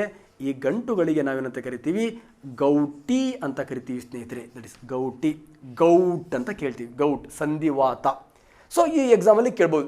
ಹಾಗಾದರೆ ಮಾನವನ ದೇಹದಲ್ಲಿ ಸಣ್ಣ ಮೂಳೆಗಳ ಹತ್ರ ಗೌಟಿ ಆರ್ ಸಂಧಿವಾತ ಉಂಟಾಗಲು ಕಾರಣವಾಗಿರ್ತಕ್ಕಂತಹ ಆಮ್ಲ ಯಾವುದು ಅಂತ ಕೇಳಿದ್ರೆ ದಟ್ ಇಸ್ ದ ಯೂರಿಕ್ ಆಮ್ಲ. ಇದು ಹೇಳಲಿಲ್ಲ ಅನ್ನೋ ಫೀಲಿಂಗ್ಸ್ ಇತ್ತು, ಹಾಗಾಗಿ ಈ ಕ್ವಶನನ್ನು ಮತ್ತೊಂದು ಸತಿ ಹಾಕ್ಕೊಂಡೆ ಸ್ನೇಹಿತರೆ. ನಿಮಗೆಲ್ಲವೂ ಕೂಡ ಅದನ್ನು ನಾನು ಹೇಳಿದ್ದೀನಿ. ಮತ್ತು ಅಸಿಟಿಕ್ ಆಮ್ಲನೂ ಕೂಡ ನಾನು ಹೇಳಿರಲಿಲ್ಲ. ಇದು ಆಮ್ಲಗಳಲ್ಲೇ ಏನು ಸಾವಯವ ಆಮ್ಲಗಳಿದೆ, ಆ ಸಾವಯವ ಆಮ್ಲಗಳಲ್ಲೇ ಅತ್ಯಂತ ದುರ್ಬಲ ಆಮ್ಲ ಸ್ನೇಹಿತರೆ. ಈ ಆಮ್ಲವನ್ನು ವಿನೆಗರ್ ತಯಾರಿಕೆಯಲ್ಲಿ ನಾವು ಬಳಸ್ತೀವಿ. ಆಮ್ಲಗಳು ಪ್ರತ್ಯಾಮ್ಲಗಳು ಅಂತಕ್ಕಂಥ ಒಂದು ಬ್ಯೂಟಿಫುಲ್ ಸರಣಿನೇ ಬಿಟ್ಟಿದ್ದೀನಿ, ಅದರಲ್ಲಿ ನೋಡ್ಕೊಳ್ಳಿ ಅಂತ ಹೇಳ್ತಾ ಸೊ ನೆಕ್ಸ್ಟ್ ಒಂದು ಬ್ಯೂಟಿಫುಲ್ ಕ್ವಶನಿಗೆ ಎಂಟ್ರಿ ಆಗ್ತೀನಿ ಸ್ನೇಹಿತರೆ. ಸೊ ಸ್ನೇಹಿತರೆ, ಸೊ ನೆಕ್ಸ್ಟ್ ಕ್ವಶನ್, ಇದನ್ನು 50% ಹುಡುಗರು ರೈಟ್ ಕಾಮೆಂಟ್ ಮಾಡಿದ್ರೆ, ಸೊ ನೆಕ್ಸ್ಟ್ 50% ಹುಡುಗರು ರಾಂಗ್ ಕಾಮೆಂಟ್ ಮಾಡಿದ್ದೀರಾ. One of the very important. ಏನು ಈ ಪರಿಸರದಲ್ಲಿ ಬಯೋಜಿಯೋ ಕೆಮಿಕಲ್ ಸೈಕಲ್ ನಡೆಯುತ್ತೆ. ಸೊ ಇದನ್ನು ನಾವು ಎಕೋಸಿಸ್ಟಮಲ್ಲಿ 2 ರೀತಿಯಲ್ಲಿ ನೋಡಬೇಕಾಗತ್ತೆ. ಒಂದು ಆಹಾರ ಸರಪಳಿ, ಇನ್ನೊಂದು ಪೋಷಣ ಸ್ತರ. ಹಾಗಾದರೆ ಪೋಷಣ ಸ್ತರ ಏನನ್ನು ಸೂಚಿಸುತ್ತೆ ಅಂದರೆ ಶಕ್ತಿಯನ್ನು ಸೂಚಿಸುತ್ತೆ. ಆಹಾರ ಸರಪಳಿ ಏನನ್ನು ಸೂಚಿಸುತ್ತೆ ಅಂದರೆ ದಟ್ ಇಸ್ ದ ಪೋಷಕಾಂಶವನ್ನು ಸೂಚಿಸುತ್ತೆ. ಪೋಷಕಾಂಶ. ಆದರೆ ಫುಡ್ ಚೈನಲ್ಲಿ ಒಂದು ಹಂತದಿಂದ ಇನ್ನೊಂದು ಹಂತಕ್ಕೆ ನ್ಯೂಟ್ರಿಯೆಂಟ್ಸ್ಗಳು ಬೇರೆ ಬೇರೆ ರೂಪವನ್ನು ಪಡ್ಕೊಂಡು ಹೋಗ್ತಿರ್ತವೆ. ಆದರೆ ಟ್ರಾಫಿಕ್ ಲೆವೆಲಲ್ಲಿ ಒಂದು ಹಂತದಿಂದ ಇನ್ನೊಂದು ಹಂತಕ್ಕೆ ಎನರ್ಜಿ ಏನಾಗ್ತಾ ಇರುತ್ತೆ, ಟ್ರಾನ್ಸ್ಪೋರ್ಟ್ ಆಗ್ತಾ ಇರುತ್ತೆ. ಸೊ ಸಿಂಪಲ್ ಒಂದು ಆಹಾರ ಸರಪಳಿಯನ್ನು ಬರ್ಕೊಂಡು ಕ್ಲಿಯರ್ ಮಾಡಿಕೊಡ್ತೀನಿ ನಿಮಗೆ. ಸಿಂಪಲ್, ಸ್ವಾಭಾವಿಕ ಶಕ್ತಿಯ ಮೂಲ ಸೂರ್ಯ. ಸೂರ್ಯನಿಂದ ಹುಲ್ಲು ಶಕ್ತಿ ಮೀನ್ಸ್ ಉತ್ಪಾದಕರು. ಹುಲ್ಲನ್ನು ತಿಂದು ಮಿಡತೆ ಬದುಕ್ತಾ ಇದೆ. ಮಿಡತೆಯನ್ನು ತಿಂದು ಕಪ್ಪೆ ಬದುಕ್ತಾ ಇದೆ. ಕಪ್ಪೆಯನ್ನು ತಿಂದು ಹದ್ದು, ಹಾವು ಬದುಕ್ತಾ ಇದೆ. ಹಾವನ್ನು ತಿಂದು ಹದ್ದು ಬದುಕ್ತಾ ಇದೆ. ಒಂದು ಆಹಾರ ಸರಪಳಿ ಸ್ನೇಹಿತರೆ. ಹಾಗಾದರೆ ಸಿಂಪಲ್, ಸೂರ್ಯನಿಂದ ಶಕ್ತಿ ಬರ್ತಾ ಇದೆ, ಅದು ಎಷ್ಟೋ ಕಿಲೋಜೌಲ್ ಇರ್ಬೋದು. ಈ ಶಕ್ತಿ ಇದೆಯಲ್ವಾ ಸೂರ್ಯ, ಸ್ವಾಭಾವಿಕ ಶಕ್ತಿಯ ಮೂಲ. ಹಾಗಾದ್ರೆ ಇದೇನು ಸರ್ ಹುಲ್ಲು? ದಿಸ್ ಈಸ್ ಉತ್ಪಾದಕ. ಉತ್ಪಾದಕರನ್ನು ತಿಂದು ಬದುಕ್ತಕ್ಕಂಥದ್ದು ಪ್ರಾಥಮಿಕ ಭಕ್ಷಕ. ಪ್ರಾಥಮಿಕ ಭಕ್ಷಕ, ದ್ವಿತೀಯಕ ಭಕ್ಷಕ, ದ್ವಿತೀಯಕ ಭಕ್ಷಕ, ತೃತೀಯಕ ಭಕ್ಷಕ, ತೃತೀಯಕ ಭಕ್ಷಕ, ಚತುರ್ಥಕ ಭಕ್ಷಕ. ಪ್ರೊಡ್ಯೂಸರ್. ಇವೆಲ್ಲವೂ ಕನ್ಸ್ಯೂಮರ್ಸ್. ಆದರೆ ಫಸ್ಟ್ ಪ್ರೊಡ್ಯೂಸರ್ನ ನೇರವಾಗಿ ಫೀಡ್ ಮಾಡ್ತಕ್ಕಂಥದ್ದು primary consumer, secondary consumer, tertiary consumer, quaternary consumer. ಇದು ನಮ್ಮ ಆಹಾರ ಸರಪಳಿಯ ಹಂತಗಳು. ಆಹಾರ ಸರಪಳಿಯಲ್ಲಿ ಉತ್ಪಾದಕರು ಕೊಂಡು ಬರ್ತಾರೆ, ಪ್ರಾಥಮಿಕ ಭಕ್ಷಕರು ಕೊಂಡು ಬರ್ತಾರೆ, ದ್ವಿತೀಯಕ ಭಕ್ಷಕರು ಕೊಂಡು ಬರ್ತಾರೆ, ತೃತೀಯಕ ಭಕ್ಷಕರು, ಚತುರ್ಥಕ ಭಕ್ಷಕರು. ಇದೇ ಪೋಷಣ ಸ್ತರದಲ್ಲಿ ನಮ್ಮ ಸಸ್ಯಗಳನ್ನು ಉತ್ಪಾದಕರು ಇರ್ತಾರಲ್ಲ, ಇವರೇ ಟ್ರಾಫಿಕ್ ಲೆವೆಲ್ ಪೋಷಣ ಸ್ತರ 1. ಹಾಗೆ ಇವರು ಟ್ರಾಫಿಕ್ ಲೆವೆಲ್ 2, ಇವರು traffic level 3, traffic level 4, traffic level 5. ಎಕ್ಸಾಂಪಲಿ ಕೇಳಿಬಿಡ್ಬೋದು, ಹಾವು ಅಂತಕ್ಕಂಥದ್ದು ಎಷ್ಟನೇ ಪೋಷಣ ಸ್ತರ, ಎಷ್ಟನೇ ನಮ್ಮ ಹಂತ ಆಗಿದೆ, ನಮ್ಮ ಆಹಾರ ಸರಪಳಿಯ ಹಂತವಾಗಿದೆ. ಸೊ ಸಿಂಪಲ್, ಎಷ್ಟನೇ ಭಕ್ಷಕ ಆಗಿದೆ. ಹಾಗೆ ಎಷ್ಟನೇ ಭಕ್ಷಕ ಅಂದರೆ ತೃತೀಯಕ ಭಕ್ಷಕ. ಎಷ್ಟನೇ ಪೋಷಣ ಸ್ತರ ಅಂದರೆ 4ನೇ ಪೋಷಣ ಸ್ತರ. ಸೊ ಸ್ನೇಹಿತರೆ, ಹಾಗಾದರೆ ಸಿಂಪಲ್, ಮಿಡತೆ ಅಂತಕ್ಕಂಥದ್ದು ಎಷ್ಟನೇ ಭಕ್ಷಕ, 1ನೇ ಭಕ್ಷಕ. ಎಷ್ಟನೇ ಪೋಷಣ ಸ್ತರ, 2ನೇ ಪೋಷಣ ಸ್ತರ. ಯಾಕಂದರೆ ಇಲ್ಲಿ ಕನ್ಸ್ಯೂಮರ್ಸ್ ಅಂತಕ್ಕಂಥದ್ದು ಇಲ್ಲಿಂದ ಸ್ಟಾರ್ಟ್ ಆದರೆ ಟ್ರಾಫಿಕ್ ಲೆವೆಲ್ ಎಲ್ಲಿಂದ ಸ್ಟಾರ್ಟ್ ಆಗುತ್ತೆ, ಇಲ್ಲಿಂದನೇ ಸ್ಟಾರ್ಟ್ ಆಗುತ್ತೆ. ಹಾಗಾದರೆ ಸೂರ್ಯನಿಂದ ಬರ್ತಕ್ಕಂತಹ ಶಕ್ತಿ 1ನೇ ಪೋಷಣ ಸ್ತರಕ್ಕೆ, 2ನೇ ಪೋಷಣ ಸ್ತರಕ್ಕೆ, 3ನೇ ಪೋಷಣ ಸ್ತರಕ್ಕೆ, 4ನೇ ಪೋಷಣ ಸ್ತರಕ್ಕೆ, 5ನೇ ಪೋಷಣ ಸ್ತರಕ್ಕೆ, 5ನೇ ಪೋಷಣ ಸ್ತರದ ನಂತರ ಮತ್ತೆ ಸ್ವಯಂಕಂತ ಸೂರ್ಯಕ್ಕೆ ಹೋಗಲ್ಲ. ಹಾಗಾಗಿ ಪ್ರತಿಯೊಂದು ಪೋಷಣ ಸ್ತರದಲ್ಲಿ ಶಕ್ತಿಯ ಸಂಚಾರ ಏನಾಗ್ಬಿಡುತ್ತೆ ಅಂದರೆ ಮತ್ತೆ ಸೂರ್ಯನಿಗೆ ಹೋಗಿ ಮುಟ್ಟದೇ ಇರೋದ್ರಿಂದ ಶಕ್ತಿಯ ಸಂಚಾರ ಏಕಮುಖವಾಗಿರುತ್ತದೆ. ಹಾಗಾದರೆ ವಿವಿಧ ಪೋಷಣ ಸ್ತರಗಳಲ್ಲಿ ಶಕ್ತಿಯ ಸಂಚಾರ ಏನಾಗಿರುತ್ತೆ, ಏಕಮುಖವಾಗಿರುತ್ತೆ ಸ್ನೇಹಿತರೆ. ಅವೆಲ್ಲ ಬ್ಯೂಟಿಫುಲ್ ಎಕ್ಸಾಂಪಲ್. ಕಿಂಡೆಮನ್ ಅಂತಕ್ಕಂತಹ ಒಬ್ಬ ಬ್ಯೂಟಿಫುಲ್ ಆಗಿರ್ತಕ್ಕಂಥ ವಿಜ್ಞಾನಿ ಹೇಳಿದ್ದಾನೆ, ಸೂರ್ಯನಿಂದ ಎಷ್ಟು ಶಕ್ತಿ ಬರುತ್ತೋ ಅಷ್ಟು ಶಕ್ತಿಯಲ್ಲಿ 10% ಶಕ್ತಿ 1ನೇ ಪೋಷಣ ಸ್ತರಕ್ಕೆ ಬರುತ್ತೆ, 90% ಉಷ್ಣದ ರೀತಿಯಲ್ಲಿ ನಾಶ ಆಗತ್ತೆ, ಮತ್ತು ಅದರಲ್ಲಿ 10%. ಹಾಗಾಗಿ ಎಕ್ಸಾಂಪಲ್ ಬರ್ತಾ ಬರ್ತಾ ಶಕ್ತಿಯ ಪ್ರಮಾಣ ಕಡಿಮೆ ಆಗಿ ಕಡೆಯ ಹಂತದಲ್ಲಿರ್ತಕ್ಕಂತಹ ಒಂದು ಜೀವಿಗೆ ಶಕ್ತಿಯ ಕೊರತೆ ಆಗತ್ತೆ. ಹಾಗಾಗಿ ಇವೆಲ್ಲ ಎಂಡೋಜಿನಿಯಸ್ ಡಿಸ್ಟಿಂಕ್ಟ್ ಲಿಸ್ಟಲ್ಲಿ ಸೇರ್ತಾ ಬರುತ್ತೆ. EVS ಅಲ್ಲಿ ಹೇಳ್ತೀನಿ ಸ್ನೇಹಿತರೆ. ಹಾಗಾದರೆ ಇಲ್ಲಿ ಆಹಾರ ಸರಪಳಿ ಅಂದರೆ ಸಿಂಪಲ್, ಇಲ್ಲಿ ಶಕ್ತಿ ಏನಿಲ್ಲ, ಪೋಷಕಾಂಶಗಳ ವರ್ಗಾವಣೆ. ಹಾಗಾದರೆ ಪೋಷಕಾಂಶಗಳು ಎಕ್ಸಾಂಪಲ್ ವರ್ಗಾವಣೆ ಆಗುತ್ತೆ. ಹೇಗೆ? ಎಕ್ಸಾಂಪಲ್ ಹುಲ್ಲಿದೆ, ಹುಲ್ಲು ಏನು ಆಹಾರವನ್ನು ತಯಾರಿಸ್ತು, ಆಹಾರವನ್ನು ಮಿಡತೆ ತಿನ್ನತ್ತೆ. ಹುಲ್ಲಲ್ಲಿ ಬೇರೆ ಬೇರೆ ರೂಪದ ಪೋಷಕಾಂಶಗಳು ಇರುತ್ತೆ. ಮಿಡತೆ ಅದನ್ನು ಬಳಸ್ಕೊಂಡು ತನ್ನ ದೇಹದಲ್ಲಿ ಮತ್ತೆ ಬೇರೆ ಬೇರೆ ಪೋಷಕಾಂಶಗಳನ್ನು ರೆಡಿ ಮಾಡ್ಕೊಳ್ಳುತ್ತೆ. ಮಿಡತೆಯನ್ನು ತಿಂದು ಮತ್ತೆ ಆ ಮಿಡತೆಯಲ್ಲಿರ್ತಕ್ಕಂಥ ಪೋಷಕಾಂಶಗಳನ್ನು ತನ್ನ ದೇಹಕ್ಕೆ ಅನುಗುಣವಾಗಿ ಕಪ್ಪೆ ನಿರ್ಮಾಣ ಮಾಡ್ಕೊಳ್ಳುತ್ತೆ. ಕಪ್ಪೆಯಲ್ಲಿರ್ತಕ್ಕಂಥ ಪೋಷಕಾಂಶಗಳನ್ನು ಹಾವು ತನ್ನ ದೇಹಕ್ಕೆ ಬೇಕಾಗಿರ್ತಕ್ಕಂಥದ್ದು ಹಾಗೆ ನಿರ್ಮಾಣ ಮಾಡ್ಕೊಳ್ಳುತ್ತೆ. ನೆಕ್ಸ್ಟ್ ಹಾವಲ್ಲಿರ್ತಕ್ಕಂಥ ಪೋಷಕಾಂಶಗಳನ್ನು ಹದ್ದು ತನ್ನ ದೇಹಕ್ಕೆ ಬೇಕಾಗುವ ಹಾಗೆ ನಿರ್ಮಾಣ ಮಾಡ್ಕೊಳ್ಳುತ್ತೆ. ಯಾವುದೇ ಹಂತದಲ್ಲಿ ಹದ್ದುನಾದರೂ ಸಾಯಲಿ, ಹಾವಾದರೂ ಸಾಯಲಿ, ಕಪ್ಪೆನಾದರೂ ಸಾಯಲಿ, ಮಿಡತೆನಾದರೂ ಸಾಯಲಿ, ಈ ಪೋಷಕಾಂಶಗಳು ಮಣ್ಣಿಗೆ ಹೋಗಿ ಅಲ್ಲಿ ಬೇರೆ ಬೇರೆ ರೂಪಗಳನ್ನು ಪಡ್ಕೊಳ್ಳುತ್ತೆ. ಆ ಮಣ್ಣಲ್ಲಿ ಬೇರೆ ಬೇರೆ ರೂಪದಲ್ಲಿರ್ತಕ್ಕಂಥ ಪೋಷಕಾಂಶಗಳನ್ನು ನಮ್ಮ ಸಸ್ಯ ಮತ್ತೆ ಪಡ್ಕೊಳ್ಳುತ್ತೆ ಸ್ನೇಹಿತರೆ. ಹೀಗಾಗಿ ಈ ಮಣ್ಣಲ್ಲಿರ್ತಕ್ಕಂಥ ಪೋಷಕಾಂಶಗಳನ್ನು ಸಸ್ಯ ತಗೊಳ್ಳುತ್ತೆ, ಸಸ್ಯದಿಂದ ಮಿಡತೆ ಹೋಗುತ್ತೆ, ಮಿಡತೆಯಿಂದ ಹಾವಿಗೆ ಇದು ಕಪ್ಪೆಗೆ ಹೋಗುತ್ತೆ, ಹಾವು ಹೋಗುತ್ತೆ, ಹದ್ದು. ಈ ಥರ ಪೋಷಕಾಂಶಗಳು ಆಹಾರ ಸರಪಳಿಯಲ್ಲಿ ಪೋಷಕಾಂಶಗಳು ಅಂತಕ್ಕಂಥದ್ದು ಯಾವ ರೀತಿಯಲ್ಲಿ ಚಲಿಸುತ್ತೆ ಅಂದರೆ ಚಕ್ರೀಯವಾಗಿ ಚಲಿಸುತ್ತೆ. ಇಲ್ಲೂ ಅರ್ಥ ಆಗಿಲ್ಲ ಅಂದರೆ ಲಾಸ್ಟ್ ಒಂದು ಡೈಲಾಗ್ ಹೊಡೆದು ನಾನು ಈ ಆಹಾರ ಸರಪಳಿಯ ಬಗ್ಗೆ ಡೈಲಾಗ್ ಹೊಡೆದು ಈ ಟಾಪಿಕನ್ನು ಕ್ಲೋಸ್ ಮಾಡ್ತೀನಿ ಸ್ನೇಹಿತರೆ. ನನ್ನೊಂದು ಬ್ಯೂಟಿಫುಲ್ ಲವರ್ ಇದ್ಲು, ಸತ್ಲು. ಸೊ ಸತ್ತಾಗ ಏನು ಮಾಡಿದೆ, ಮಣ್ಣಲ್ಲಿ ಹಾಕಿದೆ. ಪಾಪ ಅವಳ ನೆನಪಿಗಾಗಿ ಒಂದು ಮರವನ್ನು ಹಾಕಿದೆ. ಎಸ್, ಒಂದು ಬ್ಯೂಟಿಫುಲ್ ಪ್ಯಾರಲೆ ಮರ ಬೆಳೀತು. ಪ್ಯಾರಲೆ ಮರ ಪ್ಯಾರಲೆ ಹಣ್ಣನ್ನು ಬಿಡ್ತು. ಸೊ ಸ್ನೇಹಿತರೆ, ಸಿಂಪಲ್. ಈಗ ನನ್ನ ಲವರ್ ದೇಹದ ರೂಪದಲ್ಲಿ ಇದ್ಲು, ಅವಳಿಗೆ ಮಣ್ಣಲ್ಲಿ ಹಾಕಿದೆ, ಪೋಷಕಾಂಶಗಳ ರೂಪಕ್ಕೆ ಬಂದಳು. ಆ ಪೋಷಕಾಂಶಗಳನ್ನು ಹೊಂದಿರತಕ್ಕಂಥ ಮಣ್ಣಲ್ಲಿ ಸಸ್ಯನ ಹಾಕಿದೆ. ಸಸ್ಯ ಮತ್ತೆ ಆ ಪೋಷಕಾಂಶಗಳನ್ನು ಬಳಸ್ಕೊಳ್ತು. ಸೊ ಆ ಸಸ್ಯದಿಂದ ಆ ಹಣ್ಣನ್ನು ನಾನು ತಿಂದೆ, ಮತ್ತೆ ಪುನಃ ಆ ಪೋಷಕಾಂಶ ನನಗೆ ಬಂತು. ನನ್ನಿಂದ ಈ ಥರ ಆಹಾರ ಸರಪಳಿಯ ಮೂಲಕ ಪೋಷಕಾಂಶಗಳು ಬೇರೆ ಬೇರೆ ರೂಪಗಳನ್ನು ಪಡ್ಕೊಂಡು ಸೊ ಚಕ್ರದ ರೀತಿಯಲ್ಲಿ ಚಲಿಸ್ತಾ ಇರುತ್ತೆ ಸ್ನೇಹಿತರೆ. ಇದನ್ನೇ energy is not be created, not be destroyed ಅಂತ ಕರಿತೀವಿ. ಇವೆಲ್ಲ ಬ್ಯೂಟಿಫುಲ್ ಕಾನ್ಸೆಪ್ಟನ್ನು ನಾನು ಮುಂದೆ ನಿಮ್ಮ ಜೊತೆಗೆ ಚರ್ಚೆ ಮಾಡ್ತೀನಿ ಅಂತ ಹೇಳ್ತಾ, ಶಕ್ತಿಯ ಸಂಚಾರ ಏಕಮುಖವಾಗಿದ್ದರೆ ಪೋಷಕಾಂಶಗಳ ಸಂಚಾರ ಚಕ್ರೀಯವಾಗಿರುತ್ತೆ ಸ್ನೇಹಿತರೆ. ಓಕೆ, ನಿಮಗೆ ಮುತ್ತಿನಂಥ 10 ಪ್ರಶ್ನೆಗಳನ್ನು ಎಕ್ಸ್ಪ್ಲೇನ್ ಮಾಡಿದ್ದೀನಿ. ಮತ್ತೆ ನನ್ನ ಕರ್ತವ್ಯ ಮುಗಿದಿದೆ. ನಿಮ್ಮ ಕರ್ತವ್ಯ ಸಬ್ಸ್ಕ್ರೈಬ್ ಮಾಡ್ತಕ್ಕಂಥದ್ದು. ಹೆಚ್ಚು ಸಬ್ಸ್ಕ್ರೈಬನ್ನು ಮಾಡಿಸಿ ಸ್ನೇಹಿತರೆ. ನನ್ನ ಭಾರತ ನನ್ನ ಸಂಸ್ಕೃತಿಯ ಅನಾವರಣ ಯಾವಾಗಂತ ಕೇಳ್ತಿದ್ದೀರಾ.